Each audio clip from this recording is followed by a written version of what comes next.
السلام عليكم ورحمة الله وبركاته. الحمد لله وكفى والصلاة والسلام على محمد المصطفى وعلى آله وصحبه وبعد. ഇന്നത്തെ നമ്മുടെ ദർസിൻ്റെ വിഷയം അൽ ഇഖ്വാനുൽ മുസ്ലിമൂൻ എന്ന് പറയുന്ന സംഘടനയെക്കുറിച്ചാണ്.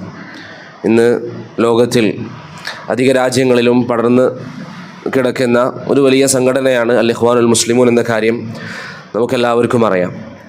അവരെക്കുറിച്ചാണ് ഇൻഷാ അള്ളാഹ് ഇന്ന് ചില കാര്യങ്ങൾ പറയാൻ ഉദ്ദേശിക്കുന്നത്. അള്ളാഹു സുബ്ഹാനഹു വ തആല കാര്യങ്ങൾ നല്ല നിലയിൽ കേൾക്കാനും സത്യം ഉൾക്കൊള്ളാനും നമുക്കേവർക്കും തൗഫീഖ് നൽകി അനുഗ്രഹിക്കുമാറാകട്ടെ. റസൂലുള്ളാഹി സ്വല്ലല്ലാഹു അലൈഹി വസല്ലമ തങ്ങൾ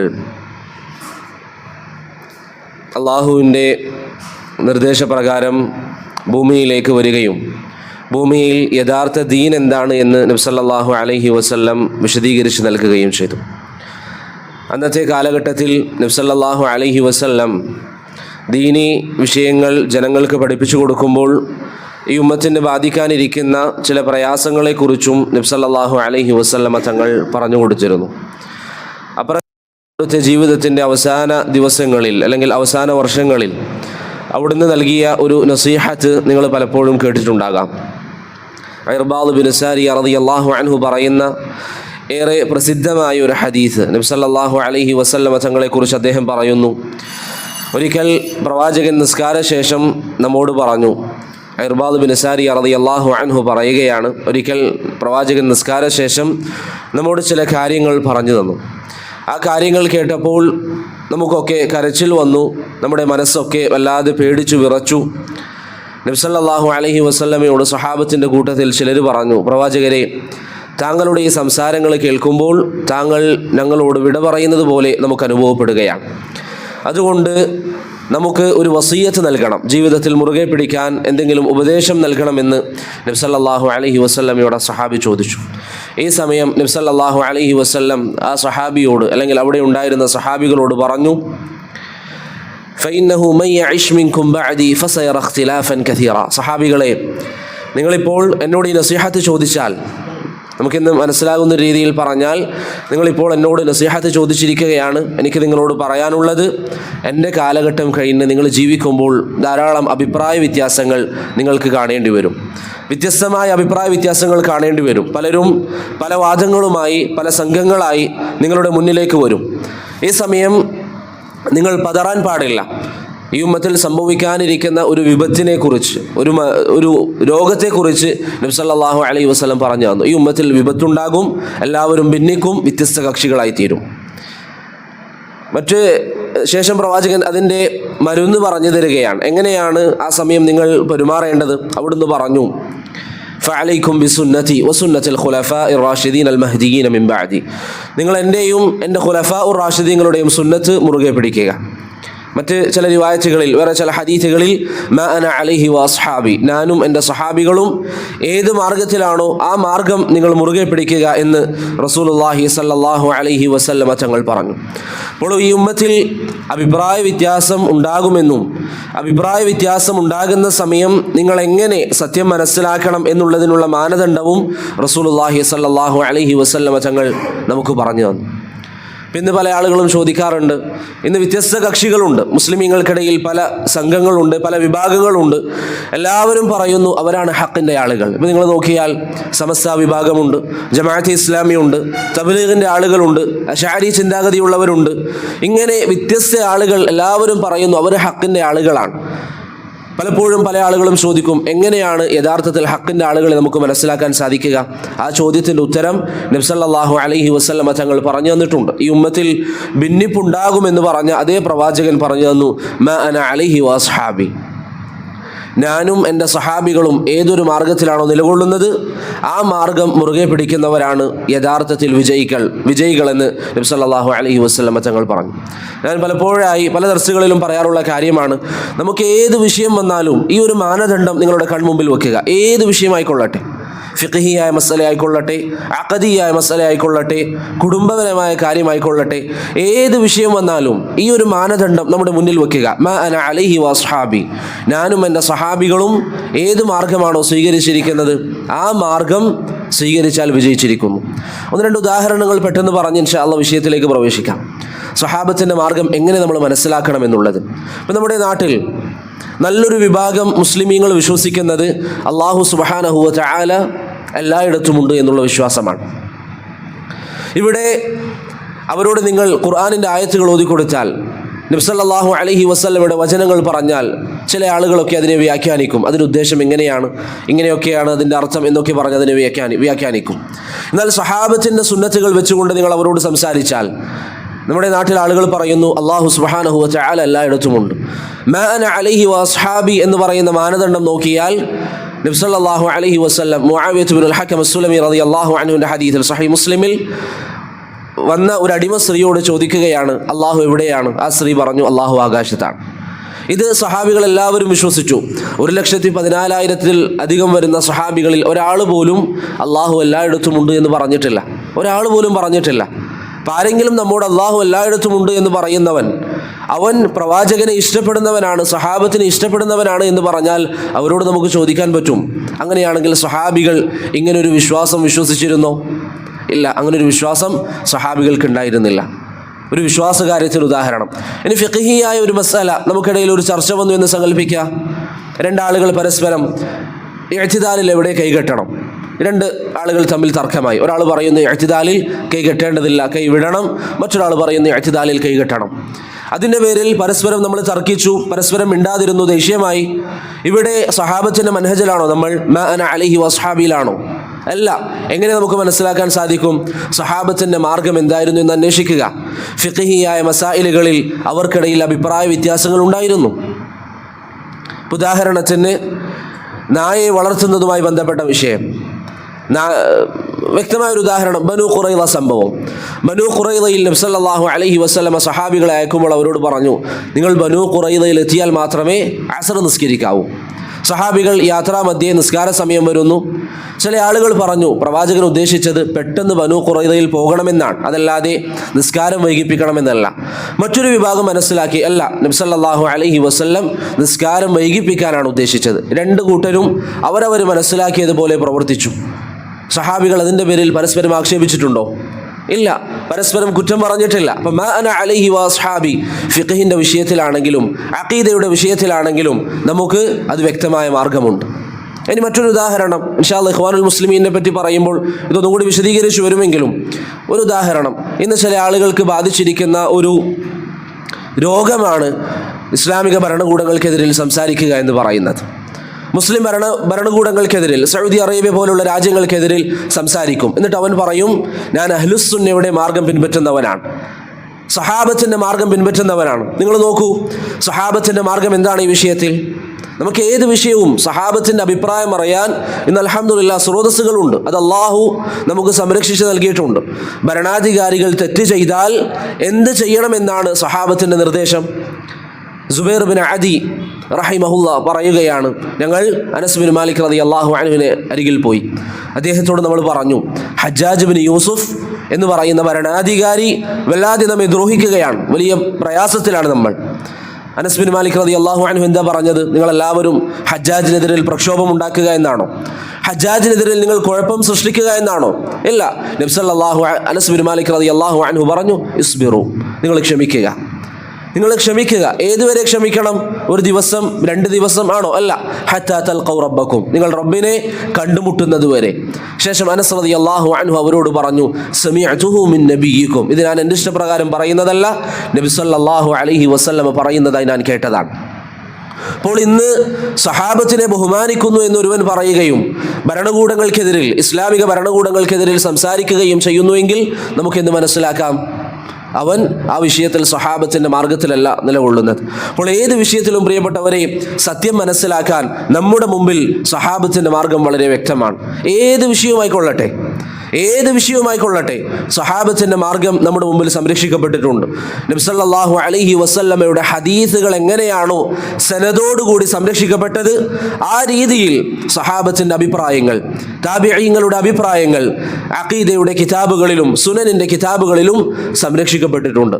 മുസന്നഫ് ഇബ്നു അബീ ശൈബ നിങ്ങൾ നോക്കിയാൽ, മുസന്നഫ് അബ്ദുർ റസാഖ് നിങ്ങൾ നോക്കിയാൽ, അപ്രകാരമുള്ള അഖീദയുടെ കിതാബുകളും ആസാറുകളുടെ കിതാബുകളും നോക്കിയാൽ ഈ സഹാബത്തിൻ്റെ അഭിപ്രായം വളരെ വ്യക്തമായി അവിടെ രേഖപ്പെടുത്തപ്പെട്ടിട്ടുണ്ട്. അപ്പോൾ എപ്പോഴും പ്രിയപ്പെട്ടവരെ, നമ്മുടെ മനസ്സിൽ നാം ആവേശത്തിൻ്റെ പിന്നാലെ പോകുന്നവരാകരുത്. മറിച്ച് നമ്മുടെ മനസ്സിലുണ്ടാകേണ്ട മാനദണ്ഡം നബി സല്ലല്ലാഹു അലൈഹി വസല്ലം വിജയിച്ച കക്ഷികളുടെ സിഫത്തായി പറഞ്ഞത് മാ അന അലൈഹി വ അസ്ഹാബി, ഞാനും എൻ്റെ സഹാബികളും ഏതൊരു മാർഗത്തിലാണോ ആ മാർഗത്തിൽ നിങ്ങൾ നിലകൊള്ളുക എന്ന് റസൂലുള്ളാഹി സല്ലല്ലാഹു അലൈഹി വസല്ലമ തങ്ങൾ പറഞ്ഞു. പ്രവാചകൻ ഈ ഉമ്മത്തിൽ ഉണ്ടാകുന്ന ഭിന്നിപ്പിനെ കുറിച്ച് പറയുകയും ശേഷം നബി സല്ലല്ലാഹു അലൈഹി വസല്ലമ തങ്ങൾ പറഞ്ഞു, കുല്ലുഹും ഫിന്നാർ, ഈ വിഭാഗങ്ങളൊക്കെ, ഭിന്നിച്ചിരിക്കുന്ന കക്ഷികളൊക്കെ നരകാവകാശികളാണ്, ഇല്ലാ വാഹിദ, ഒരു വിഭാഗം ഒഴികെ ബാക്കി എല്ലാവരും നരകത്തിൻ്റെ ആളുകളാണ്. നരകത്തിൻ്റെ ആളുകൾ എന്ന് പറഞ്ഞാൽ അവർ കാഫിരീങ്ങളാണ് എന്നർത്ഥം അതിലില്ല. ഇബ്നു തൈമിയ്യ റഹിമഹുല്ലാഹ് മിൻഹാജുസ് സുന്നയിലും ഇമാം അൽ ഖത്താബി അദ്ദേഹത്തിൻ്റെ മആലിമുസ് സുനനിലും അവർ മുസ്ലിമീങ്ങളാണ് എന്ന വിഷയത്തിൽ ഇജ്മാ ഉദ്ധരിക്കുന്നുണ്ട്. അപ്പോൾ അവർ മുസ്ലിമീങ്ങളാണ്, പക്ഷേ ബിദ്അത്തിന്റെ ആളുകൾ, പുത്തനാചാരത്തിൻ്റെ ആളുകൾ, ളലാലത്തിൻ്റെ ആളുകൾ, ഒന്നുകൂടി നമുക്ക് മനസ്സിലാകാൻ വേണ്ടി പറഞ്ഞാൽ ബിദ്അത്തിന്റെ ആളുകൾ എന്ന് പറഞ്ഞാൽ ഇന്ന് പലരും ബിദ്അത്ത് എന്ന് പറഞ്ഞാൽ പെട്ടെന്ന് അവരുടെ മനസ്സിൽ വരാ മാല മൗലൂദുകൾ അതുപോലുള്ള വിഷയങ്ങൾ അല്ല. അതിനപ്പുറം ഭരണാധികാരികൾക്കെതിരെ ഇറങ്ങാമെന്ന് പറയുന്നവർ, അവർ ബിദ്അത്തിന്റെ ആളുകളാണ്. ഇതൊക്കെ പിഴച്ച കക്ഷികളാണ്. അവരിൽ നിന്ന് വിജയിക്കുന്ന കക്ഷികൾ നബി സല്ലല്ലാഹു അലൈഹി വസല്ലം പറയുന്നു, ഇല്ലാ മില്ലതൻ വാഹിദ, ഒരൊറ്റ വിഭാഗം മാത്രമാണ്. ആ വിഭാഗത്തിനാണ് പഴയ കാലഘട്ടത്തിൽ എന്ത് പറഞ്ഞിരുന്നത്? അഹ്ലുസ്സുന്ന എന്ന് പറഞ്ഞിരുന്നത്. അഹ്ലുസ്സുന്ന ആദ്യം നബി സല്ലല്ലാഹു അലൈഹി വസല്ലമയുടെ കാലത്ത് എല്ലാവരും അറിയപ്പെട്ടിരുന്നത് സൂറത്തുൽ ഹജ്ജിൽ അള്ളാഹു പറഞ്ഞതുപോലെ ഹുവ സമ്മാക്കുമുൽ മുസ്ലിമീൻ, മുസ്ലിമീങ്ങൾ എന്ന പേരിൽ മാത്രമാണ്. നിങ്ങൾ ശരിക്കും ശ്രദ്ധിക്കണം, മുസ്ലിമീങ്ങൾ എന്ന പേരിൽ മാത്രം. പിന്നീട് പല വിഭാഗങ്ങളും ഇസ്ലാമിലേക്ക് വന്നു. ഈ പറയുന്ന ഖവാരിജികൾ അവരുടെ പുതിയ വാദവുമായി വന്നു. അവരും പറഞ്ഞു ഞങ്ങൾ മുസ്ലിമീങ്ങളാണ്. മറ്റൊരു വിഭാഗം അലി ഇബ്നു അബി ത്വാലിബ് റളിയല്ലാഹു അൻഹുവിനെയും ആലു ബൈത്തിനെയും അവരുടെ വിഷയത്തിൽ അതിര് കവിയുകയും അവർ പറഞ്ഞു ഞങ്ങൾ മുസ്ലിമീങ്ങളാണ്, അവരാണ് റാഫിദിയ്യാക്കൾ. ഇങ്ങനെ ഒരു വിഭാഗം അല്ലാഹു സുബ്ഹാനഹു വ തആലയുടെ ഖദറിന്റെ വിഷയത്തിൽ പിഴച്ച നിലപാട് സ്വീകരിച്ചു, അവരാണ് ഖദരിയ്യാക്കൾ. ഇവരെല്ലാവരും പറഞ്ഞു ഞങ്ങൾ മുസ്ലിമീങ്ങളാണ്. അപ്പോൾ സത്യത്തിൻ്റെ ആളുകൾ അവരിൽ നിന്ന് വേറിട്ട് നിൽക്കുക എന്നുള്ളത് ഇസ്ലാമിൻ്റെ അടിസ്ഥാനമാണ്. അള്ളാഹു പറഞ്ഞതുപോലെ ലിയമീസ് അല്ലാഹുൽ ഖബീസ മിനത് തയ്യിബ്, നല്ലതിനെയും മോശമായതിനെയും വേർതിരിക്കുക എന്നുള്ളത് അള്ളാഹു സുബ്ഹാനഹു വ തആല ഉദ്ദേശിക്കുന്ന കാര്യമാണ്. അപ്പോൾ ഖവാരിജുകളും റവാഫിളുകളും മുഅ്തസിലിയാക്കളും ഖദരിയാക്കളും ഒക്കെ മുസ്ലിമീങ്ങളാണെന്ന് പറഞ്ഞപ്പോൾ മുസ്ലിമീങ്ങൾ, യഥാർത്ഥ മുസ്ലിമീങ്ങൾ, മാ അന അലൈഹി വ അസ്ഹാബി എന്ന മാനദണ്ഡം പിൻപറ്റുന്ന മുസ്ലിമീങ്ങൾ എന്ത് പേര് സ്വീകരിച്ചു? അഹ്ലുസ്സുന്ന എന്ന പേര് സ്വീകരിച്ചു. ബിദ്അത്തിന്റെ ആളുകൾ അഹ്ലുൽ ബിദ്അ എന്ന പേരിൽ അറിയപ്പെട്ടപ്പോൾ അഹ്ലുസ്സുന്ന എന്ന പേരിൽ സുന്നത്തിന്റെ ആളുകൾ ആ പേര് സ്വീകരിച്ചു. പിന്നീട് മറ്റൊരു കക്ഷികൾ വന്നു. അവരുടെ വാദം അഭിപ്രായങ്ങൾക്ക് മുൻഗണന നൽകണമെന്നുള്ളതായിരുന്നു. റഅയിന് മുൻഗണന നൽകണം. അവിടെ അഹ്ലുസ്സുന്ന പേര് സ്വീകരിച്ചു അഹ്ലുൽ ഹദീസ് അല്ലെങ്കിൽ അഹ്ലുൽ അസർ. നമ്മൾ അഭിപ്രായങ്ങൾക്കല്ല മുൻഗണന നൽകുന്നത്, മറിച്ച് നബി സല്ലല്ലാഹു അലൈഹി വസല്ലമയുടെ സുന്നത്തിനാണ്. ഇങ്ങനെ കാലഘട്ടം കഴിഞ്ഞു. അഹ്ലുസ്സുന്ന എന്ന പേരിൽ, അഹ്ലുസ്സുന്നത്തി വൽ ജമാഅ എന്ന പേരിൽ ബിദ്അത്തിന്റെ കക്ഷികൾ കയറിക്കൂടാൻ വേണ്ടി തുടങ്ങി. അതിൽ കയറിക്കൂടിയ ഏറ്റവും പ്രധാനപ്പെട്ട ഒരു വിഭാഗമാണ് സമീപകാലം അല്ലെങ്കിൽ ഏതാനും 100 വർഷങ്ങൾക്കപ്പുറം ഉണ്ടായിരുന്ന ജമാഅത്തുൽ ഇഖ്വാൻ അൽ മുസ്ലിമീൻ എന്ന് പറയുന്ന ഒരു സംഘടന. അവരൊക്കെ പറഞ്ഞു അവർ അഹ്ലുസ്സുന്നത്തി വൽ ജമാഅത്തിൽപ്പെട്ടവരാണ്. അവിടെയാണ് അഹ്ലുസ്സുന്നയുടെ ഉലമാക്കൾ അവരിൽ നിന്ന് വേറിട്ട് നിൽക്കാൻ, ഈ പറയുന്ന ഇഖ്വാനുൽ മുസ്ലിമീൻ ആണെങ്കിലും ജമാഅത്ത് തബ്ലീഗ് ആണെങ്കിലും ദൈവബന്ധികളാണെങ്കിലും അങ്ങനെയുള്ള ബിദ്അത്തിന്റെ ളലാലത്തിന്റെ ആളുകളിൽ നിന്ന് വേറിട്ടുകൊണ്ട് അസ്സലഫിയ്യ എന്ന പേര് സ്വീകരിച്ചത്. എന്താണ് അസ്സലഫിയ്യ എന്ന് പറഞ്ഞാൽ? അബുൽ മുദഫർ അസ്സമഅനി റഹിമഹുല്ല പറയുന്നത് പോലെ മുൻഗാമികളിലേക്ക് അവരുടെ മാർഗം നാം സ്വീകരിക്കുന്നു എന്ന് പറയുക. അതാണ് അതിൻ്റെ ഉദ്ദേശം. സലഫി എന്ന് പറഞ്ഞാൽ മുൻഗാമികളുടെ വിശ്വാസം, അവരുടെ അനുഷ്ഠാനം, അവരെങ്ങനെ ദീന് മനസ്സിലാക്കിയോ അങ്ങനെ ദീന് മനസ്സിലാക്കുന്നവർ. ഇന്ന് പലരും സലഫിയത്തിനെ തെറ്റിദ്ധരിച്ചിരിക്കുകയാണ്. സലഫിയത്ത് എന്ന് പറഞ്ഞാൽ അതിനൊരു നേതാവ് അല്ലെങ്കിൽ അതിൻ്റെ പ്രത്യേകമായ എന്തെങ്കിലും ചില ആശയങ്ങൾ ബാക്കിയുള്ള ഇഖ്വാനുൽ മുസ്ലിമീനും മറ്റും സ്വീകരിക്കുന്നത് പോലെ അങ്ങനെയൊന്നുമില്ല.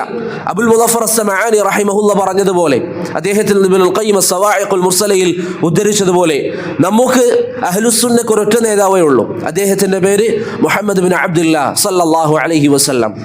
പ്രവാചകനോടല്ലാതെ വേറൊരാളോടും പരിപൂർണമായ അനുസരണം അഹ്ലുസുന്നത്തി വൽ ജമാഅത്തിനില്ല. അതുകൊണ്ടാണ് ശൈഖുൽ ഇസ്ലാം ഇബ്നു തൈമിയ്യ അദ്ദേഹത്തിൻ്റെ അൽ ഫതാവ അൽ മിസ്രിയയിൽ പറഞ്ഞത്, നബി സല്ലല്ലാഹു അലൈഹി വസല്ലമ തങ്ങൾ ഒഴികെ വേറെ ആർക്ക് തന്നെ പാപങ്ങൾ സംഭവിക്കുകയില്ല എന്നൊരുവൻ വാദിക്കുന്നുവെങ്കിൽ അവൻ പിഴച്ചവനാണ് എന്ന് ഇബ്നു തൈമിയ്യ റഹിമഹുല്ല പറഞ്ഞു. അപ്പോൾ സലഫികളെ സംബന്ധിച്ചിടത്തോളം അവർ മുൻഗാമികളിലേക്ക് ചേർത്ത് പറയുന്നവരാണ്. ഇപ്പം സലഫി, നമ്മൾ സലഫിയാണ് അല്ലെങ്കിൽ സലഫിയത്താണ് നമ്മൾ ഉദ്ദേശിക്കുന്നത് എന്ന് പറഞ്ഞാൽ അത് നമ്മൾ വിശദീകരിച്ച് ഒറ്റ വാക്കിൽ പറയാതെ വിശദീകരിച്ചാൽ എന്താണ് അതുകൊണ്ടുള്ള ഉദ്ദേശം? ഖുർആനും സുന്നത്തും മുൻഗാമികൾ എങ്ങനെ മനസ്സിലാക്കിയോ അങ്ങനെ മനസ്സിലാക്കുന്നവർക്കാണ് എന്ത് പറയുന്നത്? അവൻ സലഫിയാണെന്ന് പറയുന്നത്. ഇബ്നു തൈമിയ്യ റഹിമഹുല്ല വിശദീകരിച്ചതുപോലെ അഹ്ലുസുന്നയെ പറ്റി പറയുമ്പോൾ. അപ്പോൾ ഈ സലഫി എന്ന പദം അത് സമീപകാലം ഉണ്ടായതല്ല, ഇന്നാണ് വ്യാപകമായി അത് ഉപയോഗിക്കാൻ വേണ്ടി തുടങ്ങിയതെങ്കിലും പഴയ കാലഘട്ടത്തിൽ അത് ഉപയോഗിക്കപ്പെട്ടിട്ടുണ്ട്. ഇമാം അദ്ദഹബി റഹിമഹുല്ലാ ഇമാം ദാറഖുത്നിയുടെ ചരിത്രം പറയുമ്പോൾ സിയർ അലാമുൻ നുബലായിൽ പറഞ്ഞതായി കാണാം, കാന സലഫിയൻ, അദ്ദേഹം സലഫിയായിരുന്നു. ഇമാം അദ്ദഹബി ഇബ്നു അബ്ദുൽ ബറിന്റെ ചരിത്രം അദ്ദേഹത്തിന്റെ താരീഖുൽ ഇസ്ലാമിൽ പറഞ്ഞപ്പോൾ പറയുന്നതായി കാണാം, കാന സലഫിയൻ, അദ്ദേഹം സലഫിയായിരുന്നു.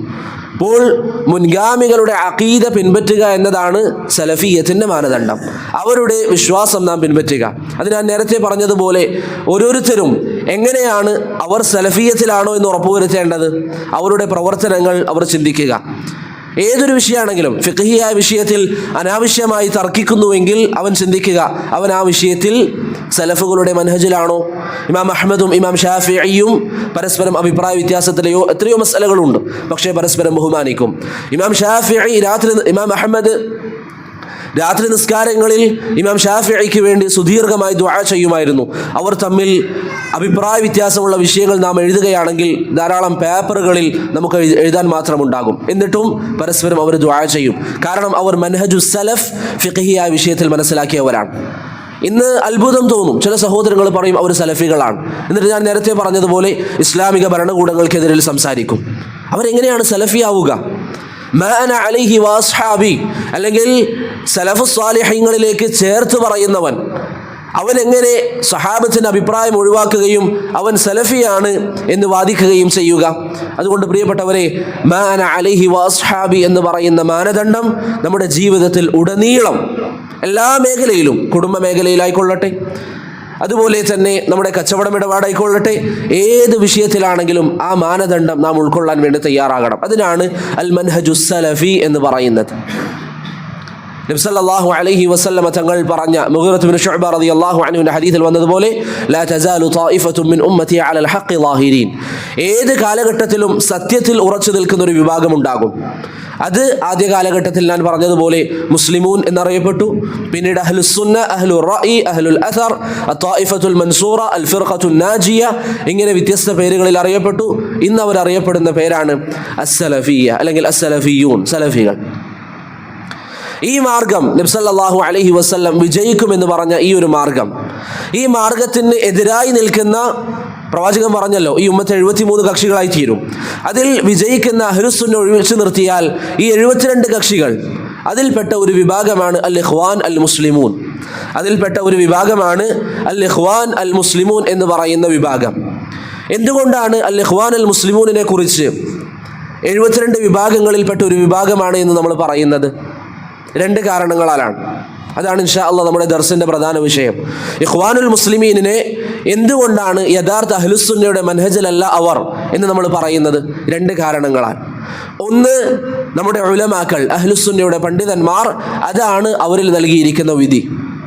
നമ്മെ സംബന്ധിച്ചിടത്തോളം നമ്മുടെ പണ്ഡിതന്മാരുടെ പിന്നിൽ അണിനിരക്കാൻ, അവരുടെ വാക്കുകളിൽ ഒതുങ്ങാൻ, അവർ പറഞ്ഞിരിക്കുന്ന തെളിവുകൾ മനസ്സിലാക്കി പ്രവർത്തിക്കാൻ കൽപ്പിക്കപ്പെട്ടവരാണ് നമ്മൾ. അഹ്ലുസുന്നയുടെ ഉലമാക്കൾ, ഇഖ്വാനുൽ മുസ്ലിമീൻ സ്ഥാപിതമായ കാലഘട്ടം മുതൽ 1928 ഇഖ്വാനുൽ മുസ്ലിമീൻ സ്ഥാപിതമാകുന്നത്. അന്ന് മുതൽ അഹ്ലുസുന്നയുടെ ഉലമാക്കൾ എല്ലാവരും പറയുന്ന കാര്യമാണ്, ഇഖ്വാനുൽ മുസ്ലിമൂൻ എന്ന് പറയുന്നത് പിഴച്ച ഒരു വിഭാഗമാണ്.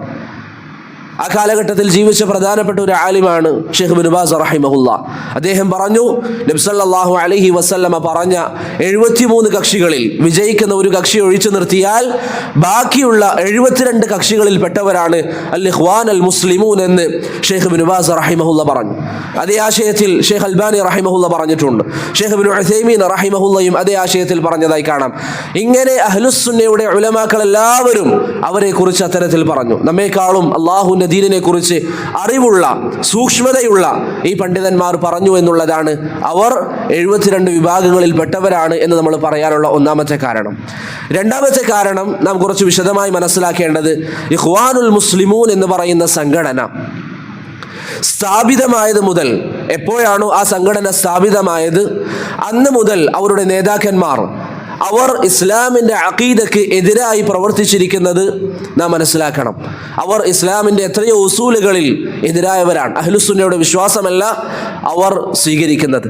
പ്രധാനപ്പെട്ട 1-2 കാര്യങ്ങൾ നമുക്ക് ഓർത്തിരിക്കാൻ സഹായിക്കുന്ന 1-2 കാര്യങ്ങൾ ഇൻഷാ അള്ളാഹ് നമുക്ക് സമയത്തിൻ്റെ പരിമിതി അനുസരിച്ച് സംസാരിക്കാം. അതിലൊന്നാമത്തേത്, ഇഖ്വാനുൽ മുസ്ലിമൂൻ എന്ന് പറയുന്ന ഈ സംഘടന, ഇഖ്വാനുൽ മുസ്ലിമൂൻ എന്ന് പറയുന്ന ഈ സംഘടന ആദ്യമായി ഞാൻ നേരത്തെ പറഞ്ഞതുപോലെ അതുണ്ടായത് എങ്ങനെയാണ്?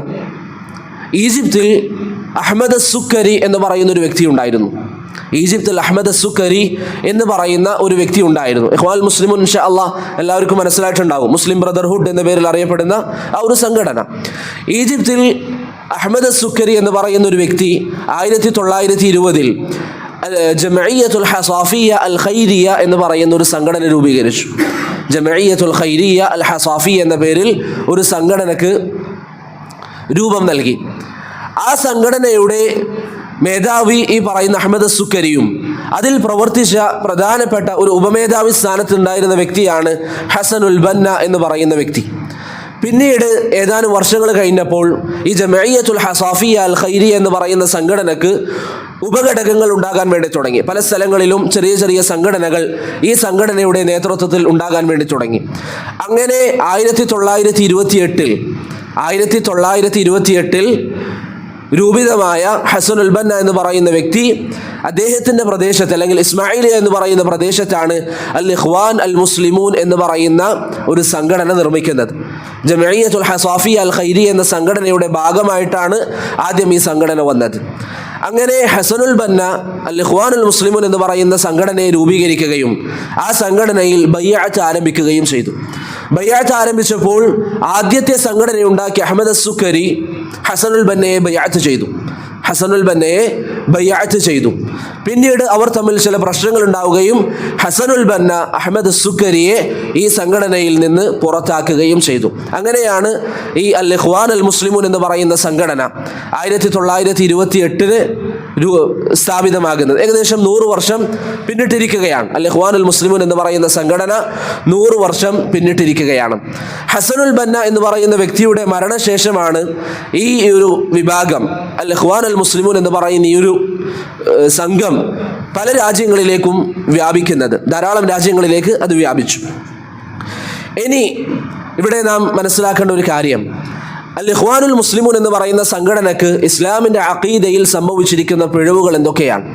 ധാരാളം വിഷയങ്ങളുണ്ട്. അതൊക്കെ പറയുക എന്നുള്ളത് നമുക്ക് ദീർഘമായി സംസാരിക്കേണ്ടി വരും. വളരെ പ്രധാനപ്പെട്ട, ഞാൻ നേരത്തെ പറഞ്ഞതുപോലെ, നമുക്ക് മനസ്സിലാക്കാൻ ഒരു മുൻധാരണയില്ലാതെ അള്ളാഹുവിൻ്റെ ദീൻ സത്യസന്ധമായി മനസ്സിലാക്കണമെന്ന് ആഗ്രഹിക്കുന്ന ഒരുവന് ചിന്തിച്ചാൽ മനസ്സിലാകുന്ന ചില കാര്യങ്ങൾ മാത്രം പറയാം. അതിനു മുമ്പ് എനിക്ക് എൻ്റെ സഹോദരങ്ങളോട് പറയാനുള്ളത്, ഏതൊരു സംഘടനയെയും ഏതൊരു വ്യക്തിയെയും നാം വിലയിരുത്തുമ്പോൾ അത് നമ്മുടെ വ്യക്തി താല്പര്യത്തിനാവരുത്, മറിച്ച് ഖുർആനിൻ്റെയും സുന്നത്തിൻ്റെയും നേരത്തെ നാം പറഞ്ഞ മാ അന അലൈഹി വസ്ഹാബി എന്ന മാനദണ്ഡത്തിലായിരിക്കണം ഏതൊരു സംഘടനക്കും നാം വിധി നൽകേണ്ടത്. ഇന്ന് പല ആളുകൾക്കും പറ്റുന്ന ഒരു പ്രധാന പ്രശ്നം എന്താണ്? ആവേശമാണ്. വാർത്തകളിൽ എന്തെങ്കിലും ഒരു വാർത്ത വായിക്കുമ്പോൾ, ഏതെങ്കിലും ഒരു സംഘടനയെക്കുറിച്ച് നല്ല 2 അഭിപ്രായങ്ങൾ വാർത്തകളിൽ വായിക്കുമ്പോൾ അവരെക്കുറിച്ച് മനസ്സിൽ നല്ല ധാരണ കൊണ്ട് നടക്കും. ആവേശത്തിൻ്റെ പിന്നാലെ ആളുകളെ സ്നേഹിക്കുകയും ആളുകളെ വെറുക്കുകയും ചെയ്യുന്നു. അത് ഇസ്ലാം അനുവദിച്ചതല്ല. നാം ഒരാളെ ഇഷ്ടപ്പെടാൻ, ഒരാളെ വെറുക്കാനുള്ള മാനദണ്ഡം എന്താണ്? ഇസ്ലാമാണ്. ഒരു ഉദാഹരണം നിങ്ങൾക്ക് മനസ്സിലാകാൻ വേണ്ടി പറഞ്ഞാൽ, കഴിഞ്ഞ ദിവസങ്ങളിൽ ഇസ്രായേലിൽ ഇറാൻ ആക്രമിച്ചു. അതിനെ തുടർന്ന് നമ്മുടെ നാട്ടിൽ പല യുവാക്കളുടെയും സ്റ്റാറ്റസുകളിൽ, ഫേസ്ബുക്ക് പോസ്റ്റുകളിൽ ഇറാനിലെ പരമോന്നത നേതാവ് എന്ന് അവർ പറയുന്ന അലി അൽ ഖാമിനിയെ കുറിച്ച് അദ്ദേഹത്തെ പുകഴ്ത്തിക്കൊണ്ട് പോസ്റ്ററുകൾ വരാൻ വേണ്ടി തുടങ്ങി. അലി അൽ ഖാമിനി ആരാണ് പ്രിയപ്പെട്ടവരെ? ഷിയയാണ്, റാഫിദിയാണ്. അബൂബക്കർ സിദ്ദീഖ് റളിയല്ലാഹു അൻഹു കാഫിറാണെന്നാണ് അവൻ്റെ വാദം. ഉമർ ഇബ്നുൽ ഖത്താബ് കാഫിറാണെന്നാണ് അവൻ്റെ വാദം. ആയിഷ റളിയല്ലാഹു അൻഹ വ്യഭിചരിച്ച സ്ത്രീയാണ് എന്നതാണ് അവൻ്റെ വാദം. പരിശുദ്ധ ഖുർആൻ പരിപൂർണമല്ല എന്നാണ് അവൻ്റെ വാദം. അവനെക്കുറിച്ച് നമ്മുടെ പല മുസ്ലിം സഹോദരങ്ങളും അവരുടെ എഴുത്തുകളിലും മറ്റും ഇന്ന് മുസ്ലിമീങ്ങൾക്ക് ഒരു രക്ഷകനുണ്ട് എങ്കിൽ യഥാർത്ഥത്തിൽ മുസ്ലിമീങ്ങളെ സഹായിക്കുന്നത് ഷിയാക്കളാണ് എന്ന് പറഞ്ഞ് അവരുടെ എഴുത്തുകൾ. എന്താണ് അവർ മാനദണ്ഡമാക്കിയത്? ദീനാണോ? ദീന് മാനദണ്ഡമാക്കിയ ഒരുവന് ഇങ്ങനെ സംസാരിക്കാൻ പറ്റുമോ? അബൂബക്കറിനെ കാഫിറാക്കിയവനായി എങ്ങനെ ബന്ധം സ്ഥാപിക്കാൻ ഒരു മുസ്ലിമിന് സാധിക്കും? ഒരിക്കലും സാധ്യമല്ല. അവരവിടെ മാനദണ്ഡമാക്കിയത് അവരുടെ വ്യക്തി താല്പര്യങ്ങളാണ്, ആവേശമാണ്. ഇങ്ങനെ വാർത്താ മാധ്യമങ്ങളിൽ അലി അൽ ഖാമിനി അവിടെ മിസൈൽ ഇടാൻ വേണ്ടി അനുമതി നൽകിയെന്ന് പറയുമ്പോൾ അത് കാണുന്ന ചില മുസ്ലിം യുവാക്കൾക്ക് വലിയ ആവേശമായി. ഈ മുസ്ലിം സഹോദരൻ ഇങ്ങനെ ഷിയാക്കളെ പുകഴ്ത്തിയ ഇതേ വ്യക്തി ഏതാനും മാസങ്ങൾക്ക് മുമ്പ് സിറിയയിൽ ഇറാൻ അവിടെയുള്ള അഹ്ലുസുന്നയെ കൊന്നപ്പോൾ ഷിയാക്കൾക്കെതിരെ സംസാരിച്ചിട്ടുണ്ടാകും, ഷിയാക്കളുടെ ക്രൂരമായ പ്രവർത്തനങ്ങൾക്കെതിരെ സംസാരിച്ചിട്ടുണ്ടാകും. അപ്പോൾ ഷിയാക്കളുടെ വിഷയത്തിൽ അവൻ്റെ നിലപാട് മാറാനുള്ള കാരണം എന്താണ്? കേവലം അവൻ്റെ ആവേശം. അതല്ലാതെ വിഷയത്തിൽ ഷിയാക്കളുമായി അഹ്ലുസുന്നയുടെ നിലപാട് എന്താണ് എന്ന് പഠിച്ച് ഹക്കിൻ്റെ മാനദണ്ഡത്തിൽ മനസ്സിലാക്കാൻ പലപ്പോഴും പരിശ്രമിക്കുന്നില്ല എന്നത് ഒരു യാഥാർത്ഥ്യമാണ്. അതുകൊണ്ട് അൽ ഇഖ്വാൻ അൽ മുസ്ലിമൂൻ എന്ന് പറയുന്ന ഈ സംഘടനയെക്കുറിച്ച് നാം അറിയുമ്പോൾ പ്രിയപ്പെട്ടവരെ, ഒന്നാമതായി നമ്മുടെ ഓർമ്മയിൽ ഉണ്ടാകേണ്ടത് ഹക്കിൻ്റെ അടിസ്ഥാനത്തിൽ ഖുർആനും സുന്നത്തും എന്താണ് പറയുന്നത് അതിൻ്റെ അടിസ്ഥാനത്തിലായിരിക്കണം ഒരു സംഘടനയാണെങ്കിലും ഒരു വ്യക്തിയെയാണെങ്കിലും നാം വിലയിരുത്തേണ്ടത്. അതെപ്പോഴും അങ്ങനെയാണ്. ഇപ്പം നമ്മുടെ വീട്ടിലുള്ള നമ്മുടെ കുടുംബക്കാർ, നമ്മുടെ വാപ്പ, നമ്മുടെ ഉമ്മ, നമ്മുടെ വേണ്ടപ്പെട്ടവർ, നാട്ടുകാർ, എല്ലാവരെ കുറിച്ചും ഒരു നിലപാട് നമ്മൾ എങ്ങനെയാണ് സ്വീകരിക്കേണ്ടത്? ഖുർആനോടും സുന്നത്തിനോടും എത്രമാത്രം അവർ കൂറു പുലർത്തുന്നുണ്ട്, എത്രമാത്രം അവർ അള്ളാഹുവിൻ്റെ കൽപ്പനകൾ ജീവിതത്തിൽ പാലിക്കുന്നുണ്ട്, അതിൻ്റെ അടിസ്ഥാനത്തിലാണ്. അതല്ലാതെ എന്തെങ്കിലും ഒരു കാര്യം കാണുമ്പോഴേക്ക് ഷിയാക്കളുടെ പിന്നാലെ പോകാൻ മാത്രം നമ്മുടെ അഖീദ അധപ്പതിക്കാൻ പാടില്ല. അതുകൊണ്ട് ഇൻഷാ അല്ലാഹ് അൽ ഇഖ്വാൻ അൽ മുസ്ലിമൂനെ പറ്റി പറയുന്ന ഈ കാര്യങ്ങൾ നാം അങ്ങനെ നോക്കിക്കാണാൻ വേണ്ടി ശ്രമിക്കുക. അവരെന്തെങ്കിലും അവിടെ ഒരു നന്മ ചെയ്തല്ലോ ഇവിടെ ഒരു നന്മ ചെയ്തല്ലോ എന്നതല്ല നമ്മുടെ വിഷയം. മറിച്ച് ഈ അഖീദ അൽ ഇഖ്വാൻ അൽ മുസ്ലിമൂൻ എന്ന് പറയുന്ന ഈ സംഘം അവരുണ്ടായത് എങ്ങനെയാണ്? ഞാൻ നേരത്തെ പറഞ്ഞതുപോലെ അവരുടെ സ്ഥാപകൻ അൽ ഇഖ്വാൻ അൽ മുസ്ലിമൂൻ എന്ന് പറയുന്ന ഈ വ്യക്തി, ആ സംഘടനയുടെ സ്ഥാപകൻ ഹസനുൽ ബന്ന എന്ന് പറയുന്ന വ്യക്തിയാണ്. ഹസനുൽ ബന്ന അദ്ദേഹത്തിൻ്റെ ജീവിത ചരിത്രം നിങ്ങൾ നോക്കിയാൽ അദ്ദേഹം അഹ്ലുസുന്നയുടെ യഥാർത്ഥ അഖീദയിൽ ജീവിച്ച ഒരാളായിരുന്നു. ഇന്ന് ഇഖ്വാനികൾ സമീപ ദിവസങ്ങളിലൊക്കെ ചില പ്രക്ഷോഭങ്ങളും മറ്റും നടത്തിയപ്പോൾ പ്ലക്കാർഡുകൾ കൊണ്ട് നടന്നിരുന്നു. അതിൽ ചില ആളുകളുടെ കയ്യിൽ സയ്യിദ് ഖുത്ബിൻ്റെ ഫോട്ടോ, വേറെ ചില ആളുകളുടെ കയ്യിൽ, നമ്മുടെ നാട്ടിൽ ജമാഅത്ത് ഇസ്ലാമിയൊക്കെ നടത്തിയിരുന്നു അങ്ങനെയുള്ള പരിപാടികൾ, വേറെ ചില ആളുകളുടെ കയ്യിൽ ഹസനുൽ ബന്നയുടെ ഫോട്ടോ. ഹസനുൽ ബന്ന എന്ന് പറയുന്ന ഈ വ്യക്തി അദ്ദേഹത്തിൻ്റെ ചെറുപ്പകാലം മുതൽ തന്നെ സൂഫി ചിന്താഗതിയിൽ വളർന്ന വ്യക്തിയാണ്. സൂഫിസം എന്ന് പറയുന്നത് ഇസ്ലാമുമായി യാതൊരു ബന്ധവുമില്ലാത്ത ആശയമാണ്, നിങ്ങൾക്കറിയാലോ. അദ്ദേഹം സൂഫിയായിരുന്നു. ഹസാഫിയ എന്ന് പറയുന്ന ഒരു തരീഖത്തിൻ്റെ ആളായിരുന്നു ഹസനുൽ ബന്ന എന്ന് പറയുന്ന ഈ വ്യക്തി. ഇത് നാം അവർക്കെതിരിൽ പറയുന്ന ആരോപണമാണോ? അല്ല. ഞാൻ ഇൻഷാ അല്ലാഹ് പറയുന്ന എല്ലാ വിഷയങ്ങൾക്കും പ്രധാനപ്പെട്ട 1-2 തെളിവുകൾ നിങ്ങൾക്ക് നൽകാം. ഹസനുൽ ബന്ന തന്നെ അദ്ദേഹത്തിന് ഒരു ഗ്രന്ഥമുണ്ട്, മുദക്കിറാത്ത് അദ്ദഅവ വദ്ദാഇയ എന്ന കിതാബിൽ 27-ാമത്തെ പേജിൽ ഹസനുൽ ബന്ന പറയുന്നു, വസഹിബ്തുൽ ഇഖ്വാൻ അൽ ഹസാഫിയ വവാദബ്തു അലൽ ഹദറതി ഫീ മസ്ജിദി തൗബതി കുല്ല ലൈല. ഞാൻ ഹസാഫിയ മാർഗം സ്വീകരിക്കുന്ന ആളുകളോട് സഹവസിക്കാറുണ്ട് എന്ന് മാത്രമല്ല എല്ലാ ദിവസവും അല്ലെങ്കിൽ എല്ലാ രാത്രികളും മസ്ജിദ് തൗബയിൽ ഹളറയിൽ ഞാൻ പങ്കെടുക്കാറുണ്ടായിരുന്നു. എന്താണ് ഹളറ എന്ന് പറഞ്ഞാൽ?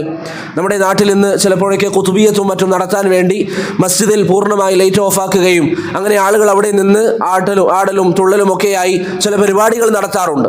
ദിക്റുകൾ എന്നൊക്കെയാണ് അവർ പറയാറുള്ളത്. അത്തരത്തിലുള്ള പണികൾ ചെയ്യാൻ സ്ഥിരമായി എല്ലാ ദിവസവും പങ്കെടുക്കുന്ന വ്യക്തിയായിരുന്നു എന്ന് അദ്ദേഹം തന്നെ അദ്ദേഹത്തെക്കുറിച്ച് മുദക്കിറാത്തു അദ്ദഅവ വദ്ദാഇയ എന്ന കിതാബിൽ പറയുന്നതായി നമുക്ക് കാണാം. അദ്ദേഹത്തിൻ്റെ ഈ കിതാബിൽ അദ്ദേഹം പറയുന്നു, ഒരിക്കൽ ഹദറ സയ്യിദ് അബ്ദുൽ വഹാബ് എന്ന് പറയുന്ന ഹസാഫി തരീഖത്തിൻ്റെ നേതാവ് വന്നു. വതലഖൈതുൽ ഹസാഫിയ്യ അശ്ശാദുലിയ അൻഹു. അദ്ദേഹത്തിൽ നിന്നാണ് ഹസാഫിയ്യത്തിൻ്റെ ഈ മാർഗം അഥവാ ഈ സൂഫി ചിന്താധാര അഥവാ ഈ തരീഖത്തിൻ്റെ ആളുകൾ, നമ്മുടെ നാട്ടിൽ നിന്ന് കുരുവട്ടൂരൊക്കെ ഉണ്ട് എന്ന് നമ്മൾ പറയുന്നില്ലേ? കുരുവട്ടൂരികളുടെ വാദം നിങ്ങൾക്കറിയാലോ. ലോകം നിയന്ത്രിക്കുന്നത് CM ആണ്. അങ്ങനെയുള്ള പിഴച്ച വിശ്വാസങ്ങൾ വിശ്വസിക്കുന്ന വിഭാഗമാണ് ഈ ഷാദുലി തരീഖത്തിൻ്റെയും ഹസാഫിയ തരീഖത്തിൻ്റെയും ആളുകൾ. ഹസനുൽ ബന്ന പറയുകയാണ്, അതിൻ്റെ നേതാവായ അബ്ദുൽ വഹാബിൽ നിന്ന് എനിക്ക് ആ വിഷയത്തിൽ ഇജാസ ലഭിച്ചിട്ടുണ്ട്. അദ്ദേഹത്തിൽ നിന്ന് ഞാൻ ആ വിഷയത്തിൽ അനുമതി നേടിയിട്ടുണ്ട്. ഞാൻ അതിന് യോഗ്യനാണ്, അത് പ്രചരിപ്പിക്കാൻ ഞാൻ യോഗ്യനാണ് എന്ന് ഹസനുൽ ബന്ന അദ്ദേഹത്തെക്കുറിച്ച് തന്നെ പറയുന്നുണ്ട്. ഇഖ്വാനി നേതാവായ ജാബിർ റിസ്ഖ് അദ്ദേഹത്തിന് ഒരു ഗ്രന്ഥമുണ്ട്, ഹസനുൽ ബന്ന ബി അഖ്ലാമി തലാമീദി എന്ന കിതാബ്. ആ കിതാബിൽ 7-ാമത്തെ പേജിലും ഇതേ ആശയം സ്ഥാപിക്കുന്നതായി നമുക്ക് കാണാൻ സാധിക്കും. മാത്രമല്ല പ്രിയപ്പെട്ടവരെ, ഇങ്ങനെ സൂഫികൾ നടത്തുന്ന പരിപാടികൾ അദ്ദേഹം പങ്കെടുക്കുക മാത്രമല്ല, ഷിർക്കിൻ്റെ വരികൾ അദ്ദേഹം പറയാറുണ്ടായിരുന്നു. ഷിർക്കിൻ്റെ വരികൾ ഹസനുൽ ബന്ന പറയാറുണ്ടായിരുന്നു. ഇങ്ങനെ സ്ഥിരമായി ഈ പരിപാടികളിൽ പങ്കെടുക്കും. പ്രത്യേകിച്ച് നബി സല്ലല്ലാഹു അലൈഹി വസല്ലമ ജനിച്ച റബീഉൽ അവ്വൽ മാസമാണെങ്കിൽ ഈ പരിപാടികൾ ഒന്നുകൂടി വലിയ രീതിയിൽ അവർ നടത്തും. ശേഷം ഈ മൗലിദ് ആഘോഷത്തിൽ അവർ മസ്ജിദിൽ രാത്രി ഒരുമിച്ച് കൂടുകയും അവർ നബി സല്ലല്ലാഹു അലൈഹി വസല്ലമയെ കുറിച്ച് ധാരാളം പാട്ടുകൾ പറയുകയും ചെയ്യും. ധാരാളം കവിതകൾ നബി സല്ലല്ലാഹു അലൈഹി വസല്ലമയെ കുറിച്ച് പറയും. അവർ പറയുന്ന പല കവിതകളും പ്രിയപ്പെട്ടവരെ നിങ്ങൾ ഇന്ന് നോക്കിയാൽ ഹസനുൽ ബന്ന പറയാറുള്ള കവിതകൾ, അദ്ദേഹം പാടാറുള്ള വരികൾ എന്താണ് എന്നുള്ളത് ഹസനുൽ ബന്നയുടെ സഹോദരൻ അബ്ദുറഹ്മാൻ അൽ ബന്ന രേഖപ്പെടുത്തിയിട്ടുണ്ട്. വഹ്ദത്തുൽ വുജൂദിന്റെ ആശയം സ്ഥാപിക്കുന്ന, അല്ലാഹു സുബ്ഹാനഹു വ തആലയാണ് എല്ലാം എന്ന അഖീദ സ്ഥാപിക്കുന്ന, എല്ലാം അല്ലാഹുവാണ്, ഈ ഭൂമിയിൽ നമ്മൾ കാണുന്നതൊക്കെ അല്ലാഹുവാണ് എന്ന പിഴച്ച ശിർക്കിന്റെ വിശ്വാസം സ്ഥാപിക്കുന്ന വരികൾ അവിടെ വെച്ചുകൊണ്ട് ഹസനുൽ ബന്ന പറയാറുണ്ടായിരുന്നു എന്ന് അബ്ദുറഹ്മാൻ അൽ ബന്ന അദ്ദേഹത്തിന്റെ സഹോദരൻ പറയുന്നതായി നമുക്ക് കാണാൻ സാധിക്കും. മാത്രമല്ല ഹസനുൽ ബന്ന പറയാറുള്ള വളരെ പ്രസിദ്ധമായ ചില വാക്കുകളുണ്ട്. നബി സല്ലല്ലാഹു അലൈഹി വസല്ലമയുടെ ജന്മദിനാഘോഷവുമായി ബന്ധപ്പെട്ട് മസ്ജിദുകളിൽ അദ്ദേഹം ആളുകളുമായി സംഗമിക്കുകയും അദ്ദേഹം ഇങ്ങനെ പാടുകയും ചെയ്യും. ഹാദൻ നബിയ്യു മഅൽ അഹ്ബാബി ഖദ് ഹദറ വസാമഹൽ കുല്ല ഫീമാ ജറ വമള. ഇദാ നബി സല്ലല്ലാഹു അലൈഹി വസല്ലമ തങ്ങൾ ഞങ്ങളുടെ ഹദറയിൽ വന്നിരിക്കുകയാണ്. എന്താണ് അവരുടെ ഹദറ? ഇങ്ങനെ രാത്രിയിൽ ലൈറ്റ് ഓഫ് ആക്കി മസ്ജിദിൽ നടത്തുന്ന പരിപാടികൾ, അതിൽ ഇദാ നബി സല്ലല്ലാഹു അലൈഹി വസല്ലമ വരികയും വസാമഹൽ കുല്ല ഫീമാ ജറ വമള, ഇവിടെയുള്ള ആളുകൾക്കൊക്കെ അവർ ചെയ്തിരിക്കുന്ന പാപങ്ങൾ നബി സല്ലല്ലാഹു അലൈഹി വസല്ലമ തങ്ങൾ മാപ്പാക്കി കൊടുക്കുകയും ചെയ്തു എന്ന് ഹസനുൽ ബന്ന പറയാറുള്ളതായി അദ്ദേഹത്തിന്റെ സഹോദരൻ അബ്ദുറഹ്മാൻ അൽ ബന്ന പറയുന്നുണ്ട്. ജാബിർ റിസ്ഖ് അദ്ദേഹത്തിന്റെ ഹസനുൽ ബന്ന ബി അഖ്ലാമി തലാമീദി എന്ന കിതാബിൽ ഈ വിഷയം ഉദ്ധരിക്കുന്നു. നിങ്ങൾ നോക്കൂ, നമ്മുടെ നാട്ടിലെ പിഴച്ച വിശ്വാസമായി ഇവിടെയുള്ള ചില ആളുകളെ കുറിച്ച് നമ്മൾ പറയുമ്പോൾ നമ്മൾ പറയും അവരുടെ വിശ്വാസമാണ് പാപങ്ങൾ മാപ്പാക്കാൻ ഔലിയാക്കൾക്ക് സാധിക്കും. ഈ വിശ്വാസം ഉണ്ടായിരുന്ന വ്യക്തിയാണ് ഇഖ്വാനുൽ മുസ്ലിമീന്റെ സ്ഥാപകൻ ഹസനുൽ ബന്ന എന്ന് പറയുന്ന വ്യക്തി.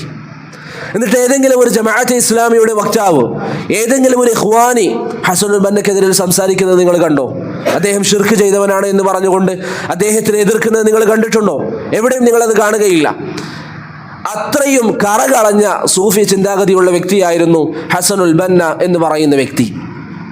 പിന്നെ ചില ഇഖ്വാനികൾ അദ്ദേഹത്തിനെ ന്യായീകരിക്കുമ്പോഴെന്ന് പറയും ഇതൊക്കെ അദ്ദേഹത്തിൻ്റെ ജീവിത കാലഘട്ടത്തിൽ ആദ്യം ഉണ്ടായിരുന്നതാണ്, പിന്നീട് അദ്ദേഹം തൗബ ചെയ്ത് മടങ്ങിയിരുന്നു എന്ന് അറിവില്ലാതെ ചില ഇഖ്വാനികൾ, ചില ജമാഅത്തെ ഇസ്ലാമിയുടെ ആളുകൾ പറയും. അല്ല, അദ്ദേഹം അവസാന സമയം വരെ ഹസാഫിയ തരീഖത്തിൽ നിലനിന്നിരുന്നു എന്ന് മാത്രമല്ല, ആ തരീഖത്ത് എന്ന് പറഞ്ഞാൽ ഞാൻ നേരത്തെ പറഞ്ഞതുപോലെ കുരുവട്ടൂർ തരീഖത്ത് എന്നൊക്കെ പറയുന്നത് പോലെ ഇങ്ങനെയുള്ള വൃത്തികെട്ട ഒരു തരീഖത്തിന്റെ മാർഗത്തിൽ ഹസനുൽ ബന്ന നിലനിൽക്കുകയും തരീഖത്തിന്റെ ശൈഖന്മാർക്ക് ചില പദവികൾ നൽകപ്പെടും.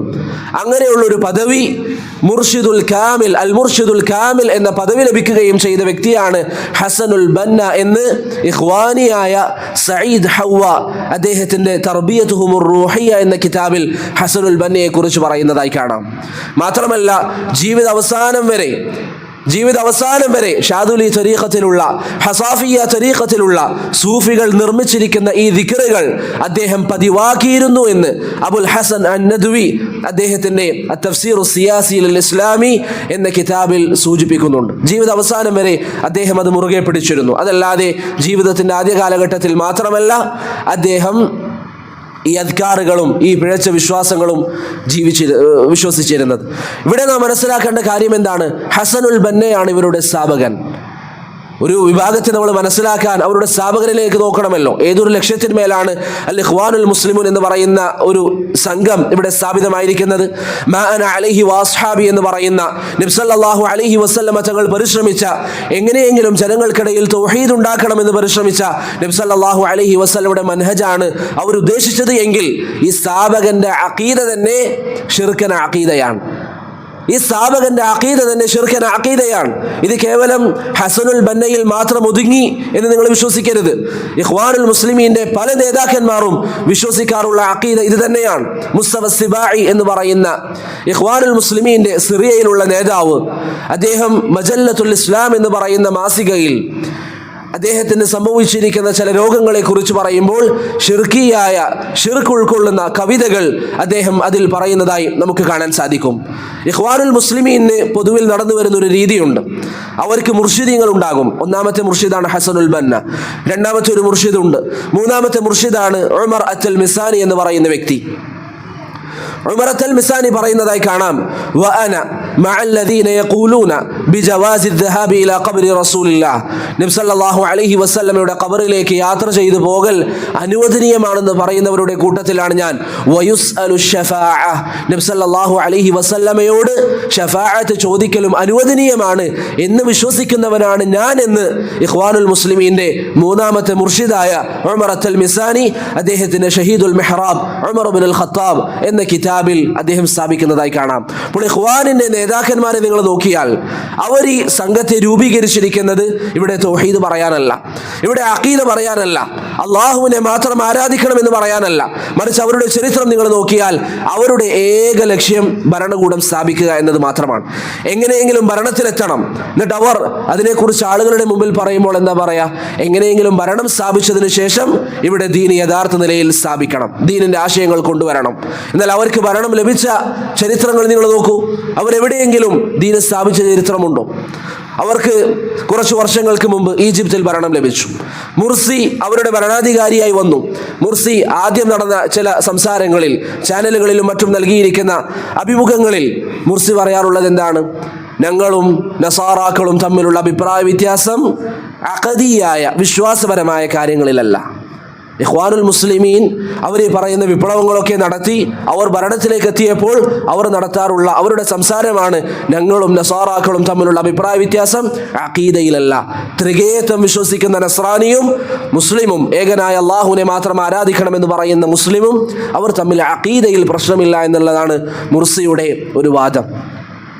നിങ്ങൾ ചിന്തിച്ചു നോക്കൂ, ഇഖ്വാനുൽ മുസ്ലിമീൻ എന്ന് പറയുന്ന സംഘടന അവർ സ്ഥാപിതമായത് തന്നെ ഞാൻ ഈ പറഞ്ഞതുപോലെ അവർക്ക് എങ്ങനെയെങ്കിലും ഭരണകൂടം ലഭിക്കണം, അവർക്ക് അധികാരം വേണം, അവർക്ക് വലിയ സ്ഥാനമാനങ്ങൾ വേണം, അതാണ് അവരുടെ ലക്ഷ്യം. അതല്ലാതെ അള്ളാഹുവിൻ്റെ ദീന് പറയലല്ല. അത് വ്യക്തമാണ്. ഇപ്പൊ നിങ്ങൾ നോക്കിയാൽ ഹമാസിന്റെ സ്ഥാപകൻ അഹമ്മദ് യാസീനിന്റെ സംസാരം യൂട്യൂബിൽ ലഭ്യമാണ്. അദ്ദേഹം പറയുന്നുണ്ട്, ഞങ്ങൾക്ക് ജൂതന്മാരുമായി മതപരമായി ഒരു വിഷയവുമില്ല, ഞങ്ങൾ അവരോട് യുദ്ധം ചെയ്യുന്നത് ഈ ഭൂമിക്ക് വേണ്ടിയാണ്. അതെ, ഭൂമിയോട് നമ്മുടെ നാട്ടിൽ നിന്ന് നമ്മെ പുറത്താക്കാൻ വേണ്ടി വന്നാൽ, നമ്മോട് ദുൽമ ചെയ്താൽ അവിടെ പ്രതിരോധിക്കാൻ നമുക്ക് അവകാശമുണ്ട്. പക്ഷെ അവിടെ മസ്ലഹത്തുകൾ നോക്കണം. സകല ആളുകളുടെയും ജീവിതം കളഞ്ഞുകൊണ്ട് ഒരു ഭൂമിക്ക് വേണ്ടി പോരാടാൻ ഇസ്ലാം പഠിപ്പിക്കുന്നില്ല. അങ്ങനെയാണെങ്കിൽ നബി സല്ലല്ലാഹു അലൈഹി വസല്ലമ തങ്ങൾ മക്കയിൽ നിന്ന് നാട്ടി പുറത്താക്കപ്പെടുമ്പോൾ നബി സല്ലല്ലാഹു അലൈഹി വസല്ലമ ആ മാർഗം സ്വീകരിക്കണമായിരുന്നു. പ്രവാചകൻ അവിടെ ശ്രമിച്ചത് എന്തിനു വേണ്ടിയാണ്? എങ്ങനെയെങ്കിലും തൗഹീദ് സ്ഥാപിക്കണം. ചരിത്രത്തിൽ പറയുന്നതായി കാണാം, മക്കയിലെ കാഫിരികൾ പ്രവാചകൻ അരികിൽ വന്നിട്ട് പറഞ്ഞു, താങ്കൾക്ക് ഈ രാജ്യത്തിൻ്റെ അല്ലെങ്കിൽ മക്കയുടെ അധികാരം നൽകാം, താങ്കൾ ഈ ദഅവത്തൊന്ന് നിർത്തണം. നബി സല്ലല്ലാഹു അലൈഹി വസല്ലം അംഗീകരിച്ചിരുന്നോ? ഇല്ല. നബി സല്ലല്ലാഹു അലൈഹി വസല്ലം തൗഹീദ് ദഅവത്തിൽ മുഴുകി, അതിനുവേണ്ടി നാടൊഴിവാക്കി. എന്നാൽ ഇന്ന് ഇഖ്വാനുൽ മുസ്ലിമീന്റെ നേതാക്കന്മാർ ഹസനുൽ ബന്ന പറഞ്ഞിട്ടുണ്ട്, ഞങ്ങളും ജൂതന്മാരും തമ്മിൽ യാതൊരു മതപരമായ പ്രശ്നമില്ല. ഹമാസിന്റെ സ്ഥാപകൻ അഹമ്മദ് യാസീൻ ഇതേ കാര്യം പറഞ്ഞിട്ടുണ്ട്. സമീപകാലം മരണപ്പെട്ട യൂസുഫ് അൽ ഖർദാവി അദ്ദേഹം പറയുന്നുണ്ട്, ജൂതന്മാരുമായി നമ്മുടെ പ്രശ്നം അത് ഭൂമിയുടെ പേരിലുള്ള പ്രശ്നമാണ്, അതല്ലാതെ മതപരമായി ഞങ്ങൾ തമ്മിൽ ഒരു പ്രശ്നമില്ല എന്ന് യൂസുഫ് അൽ ഖർദാവി പറയുന്നുണ്ട്. അപ്പോൾ ഈ ഒരു ആശയം പ്രിയപ്പെട്ടവരെ അവരെന്തിനു വേണ്ടിയാണ് സ്ഥാപിതമായത്? അവരുടെ ഉദ്ദേശം എന്തായിരുന്നു? ഇവിടെ തൗഹീദ് വ്യാപിപ്പിക്കാനല്ല, അള്ളാഹുവിനെ മാത്രം ആരാധിക്കണം എന്ന് പറയാനല്ല. അതുകൊണ്ട് തന്നെ ഷെയ്ഖ് ഇബ്നു ബാസ് റഹിമഹുല്ലാ അവർക്കൊരു മറുപടി പറഞ്ഞിരുന്നു. അദ്ദേഹത്തിന്റെ കാലഘട്ടത്തിൽ അദ്ദേഹം പറഞ്ഞു, ഇഖ്വാനികൾ ആളുകളെ തൗഹീദിലേക്ക് ക്ഷണിക്കുന്നില്ല, തൗഹീദിന് വേണ്ടി അവർ പണിയെടുക്കുന്നില്ല. ഈ സമയം അവർ ഷെയ്ഖ് ഇബ്നു ബാസ് റഹിമഹുല്ലാക്ക് ഒരു മറുപടി എഴുതി. ആ മറുപടിയിൽ അവർ ഷെയ്ഖ് ഇബ്നു ബാസിനോട് മറുപടി നൽകിയപ്പോൾ അവർ പറഞ്ഞു, മജല്ലത്തുൽ മുജ്തമ എന്ന് പറയുന്ന അവരുടെ ഒരു മാസികയിൽ അവർ മറുപടി നൽകിക്കൊണ്ട് പറഞ്ഞു, അല്ല, ഞങ്ങൾ തൗഹീദിൽ സംസാരിക്കുന്നുണ്ട് എന്ന് പറഞ്ഞ് അവർ ധാരാളം തൗഹീദിന്റെ വിഷയത്തിൽ അവർ എഴുതിയിരിക്കുന്ന വിഷയങ്ങളെക്കുറിച്ച് അതിൽ പറഞ്ഞു. അവർ അതിൽ എഴുതിയിരിക്കുന്ന ലേഖനങ്ങൾ, അവരുടെ സംസാരങ്ങളുടെ പേരുകൾ ആ ലേഖനത്തിൽ അവർ നൽകി. ആ ലേഖനങ്ങൾ നിങ്ങൾ നോക്കിയാൽ അവർ എഴുതിയിരിക്കുന്ന എല്ലാ വിഷയങ്ങളും ഏത് തൗഹീദിലാണ്? തൗഹീദുർ റുബൂബിയ്യയിൽ, അബൂ ലഹബും അബൂ ജഹലും വിശ്വസിച്ച തൗഹീദുർ റുബൂബിയ്യയിൽ. എന്നാൽ ജനങ്ങളോട് പറയേണ്ട, പ്രത്യേകിച്ച് ഇഖ്വാനുൽ മുസ്ലിമീൻ സ്ഥാപിതമായത് എവിടെയാണ്? ഈജിപ്തിലാണ്. ഈജിപ്തിൽ ഇന്നും എത്രയോ മസാറുകൾ, മഖാബിറുകൾ, അള്ളാഹു അല്ലാത്തവരെ ആരാധിക്കപ്പെടുന്ന പല കേന്ദ്രങ്ങൾ ഈജിപ്തിൽ നിലനിൽക്കുന്നുണ്ട്. അവിടെ ഒരു തൗഹീദുൽ ഉലൂഹിയയുടെ പ്രഖ്യാപനം, അള്ളാഹുവിനെ മാത്രം ആരാധിക്കണമെന്ന് പറയുന്ന പ്രഖ്യാപനം ഇഖ്വാനുൽ മുസ്ലിമൂൻ നടത്തിയതായി നിങ്ങൾക്ക് കാണുക സാധ്യമല്ല. അങ്ങനെ ഒരു മാർഗം ഇവർക്കാർക്കും ഉണ്ടായിരുന്നില്ല. അപ്പോൾ നിങ്ങൾ തിരിച്ചറിയേണ്ട ഒന്നാമത്തെ കാര്യം, പ്രിയപ്പെട്ടവരെ, തൗഹീദി ദഅവത്തിന് തീരെ വില നൽകാത്ത ഒരു സംഘടനയാണ് അൽ ഇഖ്വാൻ അൽ മുസ്ലിമൂൻ. നിങ്ങളിത് ഞാൻ നേരത്തെ പറഞ്ഞല്ലോ, ശർഈന്റെ മാനദണ്ഡം അടിസ്ഥാനത്തിൽ നിങ്ങൾ മനസ്സിലാക്കണം. അവരുടെ നേതാവ് ഹസനുൽ ബന്നയുടെ ചരിത്രം നമ്മുടെ മുമ്പിലുണ്ട്, ഉമർ അൽ മസാനിയുടെ ചരിത്രം നമ്മുടെ മുന്നിലുണ്ട്, യൂസുഫ് അൽ ഖർദാവിയുടെ ചരിത്രം നമ്മുടെ മുന്നിലുണ്ട്. അവരാരും തൗഹീദിന് വേണ്ടി ശബ്ദിച്ചതായി നിങ്ങൾക്ക് എവിടെയും കാണുക സാധ്യമല്ല. അപ്പോൾ അവർ തൗഹീദിനെ അവഗണിച്ചവരാണ്. തൗഹീദിനെ അവഗണിച്ച ഒരു വിഭാഗം എങ്ങനെയാണ് അവരുടെ കൂടെ സഹകരിക്കാൻ നമുക്ക് സാധിക്കുക? തൗഹീദിനെ ഒഴിവാക്കിയ ഒരു വിഭാഗം, എങ്ങനെയെങ്കിലും ഭരണം ലഭിക്കണം എന്നൊരു ലക്ഷ്യത്തിൽ നീങ്ങുന്നവർ, അവരോട് സഹകരിക്കാൻ എങ്ങനെ ഒരു വിശ്വാസിക്ക് സാധിക്കും? അപ്പോൾ ഒന്നാമത്തെ കാര്യം, അവർ തൗഹീദിനെ അവഗണിച്ചവരാണ്. അവരുടെ സ്ഥാപക നേതാവ് തന്നെ സൂഫി തരീഖത്ത് അന്ധമായി പിൻപറ്റിയ വ്യക്തിയായിരുന്നു. രണ്ടാമത്തേത്, അവർ നബി സല്ലല്ലാഹു അലൈഹി വസല്ലമയുടെ സുന്നത്തിനെ ഒഴിവാക്കിയവരും ബിദ്അത്തുകൾക്ക് വേണ്ടി ധാരാളമായി പ്രവർത്തിക്കുകയും ചെയ്തവരാണ്. അൽ ഇഖ്വാനുൽ മുസ്ലിമൂൻ എന്ന് പറയുന്ന സംഘടന, ഞാൻ ഇങ്ങനെയുള്ള വിഷയങ്ങൾ പറയാനുള്ള കാരണം, പലരും കരുതുന്നത് അവരുടെ തൗഹീദിന്റെ വിഷയത്തിൽ അവർക്ക് പ്രത്യേകിച്ച് പ്രശ്നങ്ങളൊന്നുമില്ല. ജമാഅത്ത് ഇസ്ലാമിയുടെ അല്ലെങ്കിൽ ഇഖ്വാനുൽ മുസ്ലിമീന്റെ പ്രശ്നം എന്താണെന്ന് ചോദിച്ചാൽ പലരുടെയും മറുപടി എന്താ? അവരൊന്ന് മോഡേൺ ആയിട്ടുണ്ട്, ആധുനികമായ രീതിയിലാണ് അവരുടെ പ്രവർത്തനങ്ങൾ. അതല്ലാതെ അവരുടെ തൗഹീദിലുള്ള വിള്ളലുകളെ കുറിച്ച് പലരും സംസാരിക്കാറില്ല, പലർക്കും അറിയില്ല. എന്നാൽ നിങ്ങൾ നോക്കൂ, അൽ ഇഖ്വാനുൽ മുസ്ലിമൂൻ തൗഹീദിനെതിരായിരുന്നു. മാത്രമല്ല, സുന്നത്തിന്റെ വിഷയത്തിൽ അവരുടെ നിലപാട് എന്താണ്? നബി സല്ലല്ലാഹു അലൈഹി വസല്ലമയുടെ മൗലിദ് ആഘോഷങ്ങൾ അവർ നടത്താറുണ്ട്. ഹസനുൽ ബന്ന അതിനുവേണ്ടി പങ്കെടുക്കുന്നതും ഷിർക്കൻ വരികളും പാടുന്നതും നമ്മൾ പറഞ്ഞു. മഹ്മൂദ് അബ്ദുൽ ഹലീം എന്ന് പറയുന്ന അൽ ഇഖ്വാനുൽ മുസ്ലിമീനിൽപ്പെട്ട ഒരു വ്യക്തി അഹ്ദാസുൻ സനഅത്തി താരീഖ് എന്ന കിതാബിൽ പറയുന്നതായി കാണാം. ഞാൻ അതിൻ്റെ മസ്ദർ നിങ്ങളോട് പറഞ്ഞല്ലോ. ഇഖ്വാനിന്റെ നേതാവ് തന്നെ അദ്ദേഹത്തിന്റെ കിതാബിൽ പറയുന്നു, കുന്നാ നദ്ഹബു ജമീഅൻ കുല്ല ലൈലത്തിൻ ഇലാ മസ്ജിദി സയ്യിദത്തി സൈനബ്.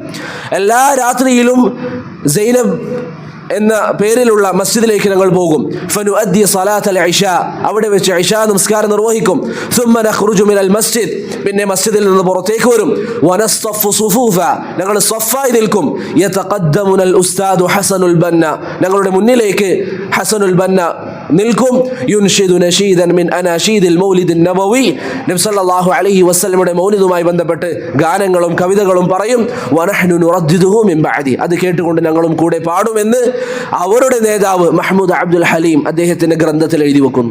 ഇത് അഹ്ലുസുന്നയുടെ പണ്ഡിതന്മാർ എഴുതി വെച്ചതല്ല, സൗദിയിലുള്ള പണ്ഡിതന്മാർ എഴുതി വെച്ചതല്ല, അവരുടെ ഗ്രന്ഥങ്ങളിൽ അവർ പറയുന്നതാണ്. അപ്പോൾ മൗലിദ് നബവി ആഘോഷം അവർക്കുണ്ട്. ഇത് മാത്രമല്ല, നമ്മുടെ നാട്ടിൽ സമസ്തക്കാർ പോലും ചെയ്യാത്ത പലതരത്തിലുള്ള ബിദ്അത്തുകളും അവർക്കുണ്ടായിരുന്നു. അതിൽപ്പെട്ടതാണ് ഇസ്രാ മിഅ്റാജിന്റെ രാത്രിയിൽ അവർ ചില ആഘോഷങ്ങൾ നടത്താറുണ്ട്. നമ്മുടെ നാട്ടിൽ ഇന്ന് അത് സമസ്തക്കാരും ഭാഗികമായി തുടങ്ങി.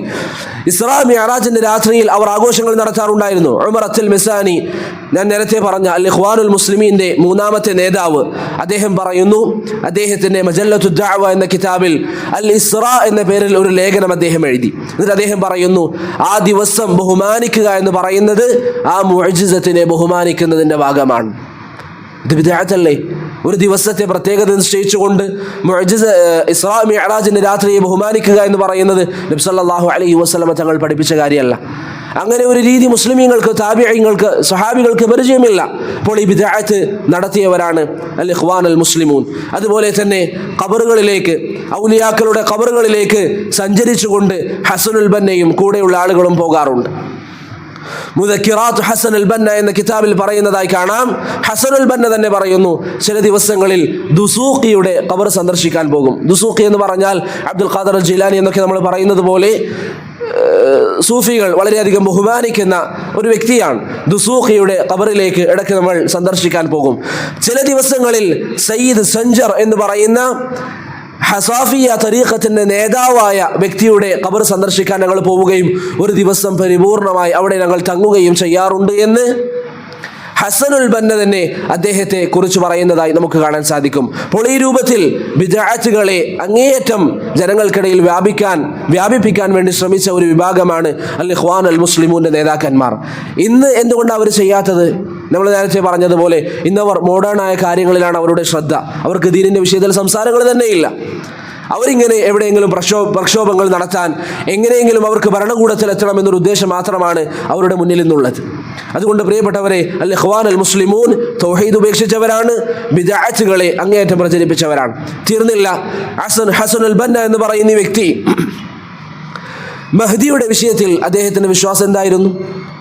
നമ്മളൊക്കെ വിശ്വസിക്കുന്ന ഇമാം അൽ മഹ്ദി, അദ്ദേഹത്തിന്റെ വിഷയത്തിൽ ഹസനുൽ ബന്നയുടെ വിശ്വാസം എന്താണ്? അദ്ദേഹം പറയുന്നു, ഹദീസ് സുലസ എന്ന അദ്ദേഹത്തിന്റെ എല്ലാ ചൊവ്വാഴ്ചകളിലും അദ്ദേഹം നൽകാറുള്ള നസീഹത്തുകൾ പിന്നീട് ക്രോഡീകരിക്കപ്പെട്ടിട്ടുണ്ട്. അതിൽ അദ്ദേഹം പറയാണ്, ഫമിൻ ഹുസ്നിൽ ഹള്ളി, നമ്മുടെ ഭാഗ്യത്തിൽപ്പെട്ടതാണ്, ലം നറ ഫിസ് സുന്നത്തി സഹീഹ മാ യുസ്ബിതു ദഅവൽ മഹ്ദി, മഹ്ദി ഉണ്ട് എന്ന് പറയുന്നതിനെ സ്ഥാപിക്കുന്ന ഒരു സഹീഹായ ഹദീസും കാണാൻ സാധിക്കുന്നില്ല.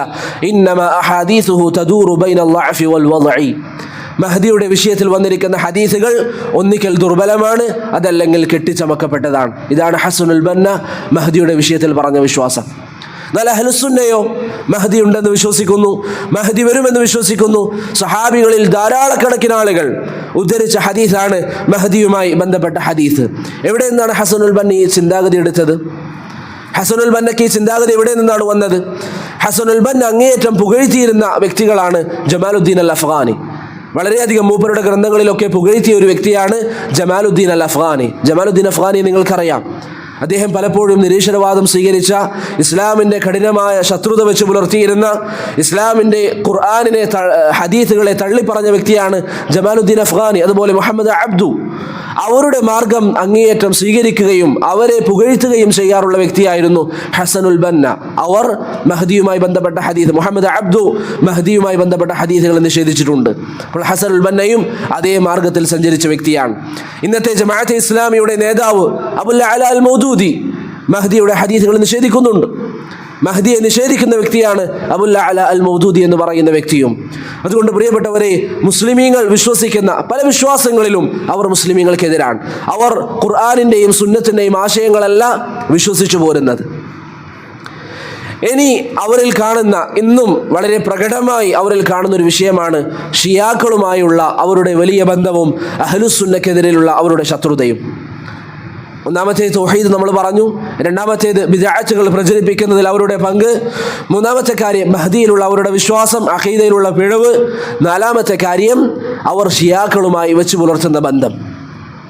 നിങ്ങൾ നോക്കിയാൽ അൽ ഇഖ്വാൻ അൽ മുസ്ലിമൂന്റെ നേതാക്കന്മാർ ഷെയ്ഖ് ഇബ്നു ബാസ് റഹിമഹുല്ലാ, ഷെയ്ഖ് ഇബ്നു ബാസ് അവർക്ക് നസീഹത്ത് നൽകുമ്പോൾ അവർ ഷെയ്ഖ് ഇബ്നു ബാസിനെതിരെ സംസാരിക്കും, ഷെയ്ഖിനെ കുറ്റം പറയും. എന്നാൽ റാഫിദിയാക്കളെ കുറിച്ച് അവരുടെ നിലപാട് എന്താണ്? റാഫിദിയാക്കളെ അവർ പുകഴ്ത്തും. അഹ്ലുസുന്നയോട് അവർക്ക് ഏത് കാലഘട്ടത്തിലും വെറുപ്പായിരുന്നു അൽ ഇഖ്വാൻ അൽ മുസ്ലിമൂന്. എന്നാൽ ഷിയാക്കളുമായി അവരുടെ നിലപാടുകൾ എന്താണ്? ഇഖ്വാൻ അൽ മുസ്ലിമൂന്റെ മൂന്നാമത്തെ മുർഷിദായ അൽ ഉമറത്ത് അൽ മെസാനി പറയുകയാണ്, ഞങ്ങളുടെ ഈജിപ്തിലുള്ള നമ്മുടെ മർക്കസുകളിൽ ഇറാനിൽ നിന്നുള്ള ഷിയ നേതാക്കന്മാർ വന്ന് പങ്കെടുക്കാറുണ്ടായിരുന്നു. ഇറാനിൽ നിന്നുള്ള ഷിയ നേതാക്കന്മാർ വന്ന് പങ്കെടുക്കാറുണ്ട്. അതിൽ അദ്ദേഹം പേര് പറഞ്ഞ വ്യക്തിയാണ് ഖുമ്മി എന്ന് പറയുന്ന വ്യക്തി. ഷിയ നേതാവായ ഖുമ്മി അവിടെ പങ്കെടുക്കുകയും ശേഷം ഉമറത്ത് അൽ മെസാനി പറയാണ്, വകാനൽ ഇമാമു ഷഹീദ്, അവർ അങ്ങനെയാണല്ലോ പറയുന്നത്, ഷഹീദ് ഹസനുൽ ബന്ന എന്നാണ് അവർ പറയാറുള്ളത്.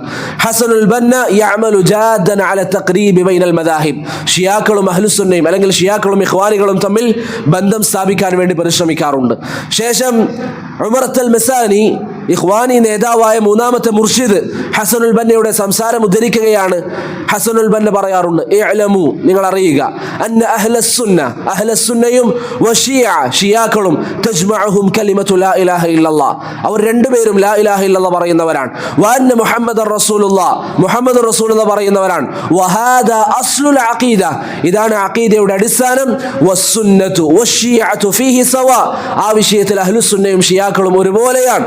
അമ്മൽ ഖിലാഫു ബൈനന, ബാക്കിയുള്ള അഭിപ്രായ വ്യത്യാസങ്ങൾ എന്ത് തന്നെയാണെങ്കിലും ഫഹുവ ഫീ ഉമൂരിൻ മിനൽ മുംകിനി തഖ്രീബു ഫീമാ ബൈനഹുമാ, ബാക്കിയുള്ള വിഷയങ്ങൾ എന്ത് തന്നെയാണെങ്കിലും അത് നമുക്ക് പരസ്പരം സംസാരിച്ച് തീർന്നാൽ തീരുന്ന വിഷയം മാത്രമേ ഉള്ളൂ എന്ന് ഉമർ അൽ-മിസാനി ഹസനുൽ ബന്ന പറഞ്ഞതായി അദ്ദേഹത്തിന്റെ ദിക്റയാത്ത് ലാ മുദക്കിറാത്ത് എന്ന കിതാബിൽ ഉദ്ധരിക്കുന്നതായി കാണാം. ലാ ഇലാഹ ഇല്ലല്ലാഹ്. ഷിയാക്കളും അഹ്ലുസുന്നയും തമ്മിലുള്ള അഭിപ്രായ വ്യത്യാസങ്ങൾ അത് കണ്ണടക്കാൻ പറ്റുന്ന വിഷയങ്ങളാണ് എന്ന് ഹസനുൽ ബന്ന പറഞ്ഞു. അങ്ങനെ നിങ്ങൾക്ക് ആർക്കെങ്കിലും തോന്നുന്നുണ്ടോ ഷിയാക്കളും അഹ്ലുസുന്നയും തമ്മിലുള്ള വിഷയങ്ങൾ അങ്ങനെയുള്ളതാണോ? ആയിഷ റളിയല്ലാഹു അൻഹ നമ്മുടെ ഉമ്മയാണെന്ന് വിശ്വസിക്കുന്ന ഒരു മുസ്ലിമും ആയിഷ റളിയല്ലാഹു അൻഹ വ്യഭിചരിച്ചവളാണ് എന്ന് വിശ്വസിക്കുന്ന ഷിയയും എങ്ങനെയാണ് ഒരേ അഖീദയിലാവുക? എങ്ങനെയാണ് അവരെ ബഹുമാനിക്കാൻ സാധിക്കുക? സഹാബികളെ ചീത്ത വിളിക്കുന്ന, സഹാബികളെ കാഫിറാക്കുന്ന ഷിയാക്കളും സഹാബികളെ ബഹുമാനിക്കുന്ന, അവരുടെ മാർഗം മുറുകെ പിടിക്കണമെന്ന് വിശ്വസിക്കുന്ന യഥാർത്ഥ മുസ്ലിമും എങ്ങനെയാണ് ഒരുപോലെയാവുക? നിങ്ങൾ നോക്കൂ, അലി അൽ ഖാമിനിക്ക് മുമ്പ് ഇറാനിൽ ഉണ്ടായിരുന്ന ഖുമൈനി അദ്ദേഹത്തിന്റെ കശ്ഫുൽ അസ്റാർ എന്ന കിതാബിൽ പറയുന്നു, ഇറാനിലെ പരമോന്നത നേതാവ് എന്ന സ്ഥാനത്തുണ്ടായിരുന്ന ഖുമൈനി കശ്ഫുൽ അസ്റാർ എന്ന കിതാബിൽ പറയുന്നു, ജമീഉ അസ്ഹാബി റസൂലില്ലാഹി സ്വല്ലല്ലാഹു അലൈഹി വസല്ലം മുനാഫിഖൂൻ, നബി സല്ലല്ലാഹു അലൈഹി വസല്ലമയുടെ എല്ലാ സഹാബികളും കപട വിശ്വാസികളാണ്, ഇല്ലൽ ഖലീഫ അലി റളിയല്ലാഹു അൻഹു ഒഴികെ, വസലാസത്തുൻ ഔ അർബഅ മിൻ റുഫഖാഇ അലി റളിയല്ലാഹു അൻഹുവിന്റെ കൂടെ ഉണ്ടായിരുന്ന 3-4 ആളുകളും ഒഴികെ എന്ന് പറഞ്ഞാൽ 5 ആളുകൾ ഒഴികെ അവരെല്ലാവരും അബൂബക്കറും ഉമറും ഉസ്മാനും സകലരും മുനാഫിഖീങ്ങളാണെന്ന് പറയുന്ന ഷിയാക്കൾ എങ്ങനെയാണ് പ്രിയപ്പെട്ടവരെ ഹസനുൽ ബന്നാക്ക് പറയാൻ സാധിക്കുക അവരും നമ്മളും തമ്മിലുള്ള പ്രശ്നങ്ങൾ പറഞ്ഞു തീർക്കാൻ പറ്റുന്ന പ്രശ്നമാണെന്ന്? സഹാബികളെ കാഫിറാക്കുന്നവരാണ് അവർ. തീർന്നിട്ടില്ല, പരിശുദ്ധ ഖുർആനിനെ കുറിച്ച് അവരുടെ വിശ്വാസം എന്താണ്? ഈ ഖുർആനിൽ കുറവുകളുണ്ട് എന്നാണ് അവരുടെ വാദം. ഈ ഖുർആനിൽ കുറവുകളുണ്ട്. തബ്തബായി എന്ന് പറയുന്ന റാഫിദിയാക്കളുടെ നേതാവ് ഒരു ഗ്രന്ഥം എഴുതിയിട്ടുണ്ട്. അതിന്റെ പേര് ഫസ്ലുൽ ഖിതാബ് ഫി തഹരീഫി കലാമി റബ്ബിൽ അർബാബ് എന്നാണ് ആ കിതാബിന്റെ പേര്. ആ കിതാബിൽ അബൂബക്കർ സിദ്ദീഖിനെ, ഉമറിനെ, ഹഫ്സയെ, ആയിഷയെ എല്ലാവരെയും ചീത്ത പറയുന്നുണ്ട്. ആ ഷിയയായിട്ട് എങ്ങനെയാണ് നമുക്ക് പറയാൻ സാധിക്കുക? നമ്മളും അവരും തമ്മിൽ പ്രശ്നമില്ല, ലാ ഇലാഹ ഇല്ലല്ലാഹ് അംഗീകരിച്ചു കഴിഞ്ഞാൽ അവർ നമ്മുടെ സഹോദരങ്ങളാണ്, അല്ലെങ്കിൽ അവർ തമ്മിലുള്ള പ്രശ്നങ്ങളൊക്കെ ചെറിയ നിസ്സാര കാര്യങ്ങളാണ് എന്ന് എങ്ങനെ പറയാൻ സാധിക്കും? സഹാബികളെ കാഫിറാക്കുന്നവരും സഹാബികളെ സ്വീകരിക്കുന്നവരും ഒരുപോലെയാണോ? എന്നാൽ ഇഖ്വാനുൽ മുസ്ലിമൂൻ ഷിയാക്കളോടുള്ള അവരുടെ നിലപാട് എന്താണ്? ഖുമൈനിയെ കുറിച്ചുള്ള അവരുടെ നിലപാട് എന്താണ്? അബുൽ അല അൽ മൗദൂദി അദ്ദേഹം പറഞ്ഞതായി കാണാം, സൗറത്തുൽ ഖുമൈനി സൗറത്തുൻ ഇസ്ലാമിയ, ഖുമൈനി കൊണ്ടുവന്ന വിപ്ലവം അത് ഇസ്ലാമിക വിപ്ലവമാണ്. അബൂബക്കറിനെയും ഉമറിനെയും കാഫിറാക്കുന്ന ഖുമൈനി കൊണ്ടുവന്ന വിപ്ലവം അത് യഥാർത്ഥ ഇസ്ലാമിന്റെ വിപ്ലവമാണ് എന്ന് അബുൽ അല അൽ മൗദൂദി പറഞ്ഞതായി ഇസ്സുദ്ദീൻ ഇബ്രാഹിം എന്ന് പറയുന്ന ഇഖ്വാനി പണ്ഡിതൻ മൗഖിഫ് ഉലമാഇൽ മുസ്ലിമീൻ മിന ഷിയ എന്ന കിതാബിൽ അബുൽ അല അൽ മൗദൂദി പറഞ്ഞ വാക്കുകൾ ഉദ്ധരിക്കുന്നുണ്ട്. ലാ ഇലാഹ ഇല്ലല്ലാഹ്. എങ്ങനെയാണ് പ്രിയപ്പെട്ടവർ ഒരു മുസ്ലിമിന് ഇത് പറയാൻ സാധിക്കുക? സഹാബത്തിനെ കാഫിറാക്കിയ, ആയിഷയെ ചീത്ത പറഞ്ഞ, ഖുർആൻ പരിപൂർണമല്ലെന്ന് പറഞ്ഞ, അള്ളാഹുവിനെ പോലും പല സാഹചര്യങ്ങളിൽ കുറ്റം പറഞ്ഞ, ഇത്രയും പിഴച്ച വിശ്വാസം പേറുന്ന ഇവരെ കുറിച്ച്, ഇവരുടെ നടത്തിയിരിക്കുന്ന വിപ്ലവങ്ങളെ കുറിച്ച് അബുൽ അല അൽ മൗദൂദി പറയുന്നു, അവർ നടത്തിയ വിപ്ലവം ഇസ്ലാമിക വിപ്ലവമായിരുന്നു. ഖാലിദ് മിശ്അൽ, ഹമാസിന്റെ നേതാവ്, നിങ്ങൾ കണ്ടിട്ടുണ്ടാകും അദ്ദേഹത്തെ. ഖാലിദ് മിശ്അൽ ഇറാനിൽ ഖുമൈനിയുടെ ഖബറിന്റെ അരികിൽ പോവുകയും അവിടെ പുഷ്പാർച്ചന നടത്തുകയും ഖാലിദ് മിശ്അൽ പ്രഖ്യാപിക്കുകയും ചെയ്യുന്നു, ഹുവൽ അബുർ റൂഹി ലിദഅവതിന, ഞങ്ങളുടെ ദഅവത്തിന് അഥവാ ഹമാസിന്റെ യഥാർത്ഥ പിതാവ് ഖുമൈനിയാണ് എന്ന് ഖാലിദ് മിശ്അൽ പറയുന്നു. ഖാലിദ് മിശ്അൽ ഇന്ന് പല ആളുകളും ഇറാൻ ഫലസ്തീനെതിരെ അല്ലെങ്കിൽ ഇറാൻ ഇസ്രായേലിനെതിരെ ആക്രമണം നടത്തിയപ്പോൾ പല ആളുകളുടെയും സ്റ്റാറ്റസിൽ നിറഞ്ഞിരുന്ന വ്യക്തിയാണ് ഖാലിദ് മിശ്അൽ. ഖാലിദ് മിശ്അൽ പറയുന്ന വാക്കുകളാണിത്, ഖുമൈനിയാണ് ഞങ്ങളുടെ ഈ ദഅവത്തിന്റെ യഥാർത്ഥ പിതാവ്, ഹമാസിന്റെ യഥാർത്ഥ പിതാവ് ഖുമൈനിയാണ് എന്ന് ഖാലിദ് മിശ്അൽ പറയുന്നത്, ഹമാസിന്റെ നേതാവ്. അതുകൊണ്ട് പ്രിയപ്പെട്ടവരെ, ഷിയാക്കളെ ഈ രീതിയിൽ സ്നേഹിക്കുന്ന ഇവരെങ്ങനെയാണ് അഹ്ലുസുന്നയുടെ ആളുകളാവുക? അവരേത് കാലഘട്ടത്തിലും ഇസ്ലാമിനെതിരിൽ പ്രവർത്തിച്ചവരാണ്, ഷിയാക്കളുമായി ഈ രീതിയിൽ നല്ല ബന്ധം വെച്ച് പുലർത്തിയവരാണ്. എന്നാൽ അഹ്ലുസുന്നയുമായി അവരുടെ നിലപാടുകൾ നിങ്ങൾ നോക്കൂ. അഹ്ലുസുന്നയെ അവർക്ക് എങ്ങനെയൊക്കെയാണ് ദ്രോഹിക്കാൻ സാധിക്കുന്നത്, അങ്ങനെയൊക്കെ അവർ ദ്രോഹിക്കാറുണ്ട്. ഏത് രൂപത്തിലാണെങ്കിലും മഹ്മൂദ് അബ്ദുൽ ഹലീം അദ്ദേഹത്തിന്റെ അൽ ഇഖ്വാനുൽ മുസ്ലിമൂൻ അഹ്ദാസുൻ സനഅത്തി താരീഖ് എന്ന കിതാബിൽ പറയുന്നതായി കാണാം, ഇഖ്വാനികൾ സ്വീകരിക്കുന്ന രീതികളാണ് ഏറ്റവും നല്ലത്. എന്നാൽ വഹാബികൾ സ്വീകരിക്കുന്ന രീതി അത് ജനങ്ങളെ അകറ്റുന്ന രീതിയാണ്. സലഫി ദഅവത്തിനെ, അഹ്ലുസുന്നയുടെ ദഅവത്തിനെ വഹാബികൾ എന്ന പേര് വിളിച്ചുകൊണ്ട് പരിഹസിക്കുകയും അതിനെ കളിയാക്കുകയും ചെയ്യും. എന്നാൽ ഇഖ്വാനികൾ ഷിയാക്കളെ കുറിച്ച് പുകഴ്ത്തും. ഷിയാക്കളാണ് ഞങ്ങളുടെ യഥാർത്ഥ പിതാക്കന്മാരെന്ന് പറയും, അവരെ ബഹുമാനിക്കും. ആയിഷ റളിയല്ലാഹു അൻഹയെ ചീത്ത പറയുന്നത് അവർക്ക് പ്രശ്നമല്ല. എന്നാൽ അഹ്ലുസുന്നയെ നിങ്ങൾ നോക്കൂ, അഹ്ലുസുന്നത്തി വൽ ജമാഅത്തിലേക്ക് അവർ വരുമ്പോൾ അഹ്ലുസുന്നയുടെ ഉലമാക്കൾക്കെതിരിൽ അവർ സംസാരിക്കുന്നതായി നിങ്ങൾക്ക് കാണാൻ പറ്റും. അവരുടെ ഗ്രന്ഥങ്ങൾ നിങ്ങൾ നോക്കിയാൽ അവരുടെ നേതാക്കന്മാരായ ഹസനുൽ ബന്നയുടെ സംസാരമാണെങ്കിലും ആ മാർഗത്തിൽ സ്വീകരിച്ച ഗസാലി, ഹസൻ തുറാബി, തൽമസാനി, യൂസുഫ് അൽ ഖർദാവി ഇവരുടെ സംസാരങ്ങളിലൊക്കെ അഹ്ലുസുന്നയെ കുറിച്ച് എത്ര മോശപ്പെട്ട സംസാരങ്ങൾ നമുക്ക് കാണാം. അതിലേറ്റവും പ്രധാനപ്പെട്ട വ്യക്തിയാണ് ഗസാലി. സൂഫികൾ പറയുന്ന ഗസാലി അല്ല, ഇഖ്വാനുൽ മുസ്ലിമീന്റെ നേതാക്കന്മാരായ ഗസാലി എന്ന് പറയുന്ന വ്യക്തി. അഹ്ലുസുന്നക്കെതിരിൽ അദ്ദേഹത്തിന് എവിടെയൊക്കെ സംസാരിക്കാൻ സാധിച്ചിട്ടുണ്ടോ അവിടെയൊക്കെ അദ്ദേഹം സംസാരിച്ചതായി കാണാൻ സാധിക്കും. അഹ്ലുസുന്നയുടെ മനഹജിനെ എങ്ങനെയൊക്കെ അവർക്ക് കുറവാക്കാൻ സാധിച്ചിട്ടുണ്ടോ അതൊക്കെ അവർ ചെയ്തിട്ടുണ്ട്. അവർക്കെതിരിൽ സംസാരിച്ചു എന്നതിൻ്റെ പേരിൽ ഷെയ്ഖ് അൽബാനി റഹിമഹുല്ലയുടെ ദർസ് അവർ ഒഴിവാക്കിയതായി നമുക്ക് കാണാം. അബ്ദുള്ള അസ്സാം ഷെയ്ഖ് അൽബാനിയുടെ ദർസിന്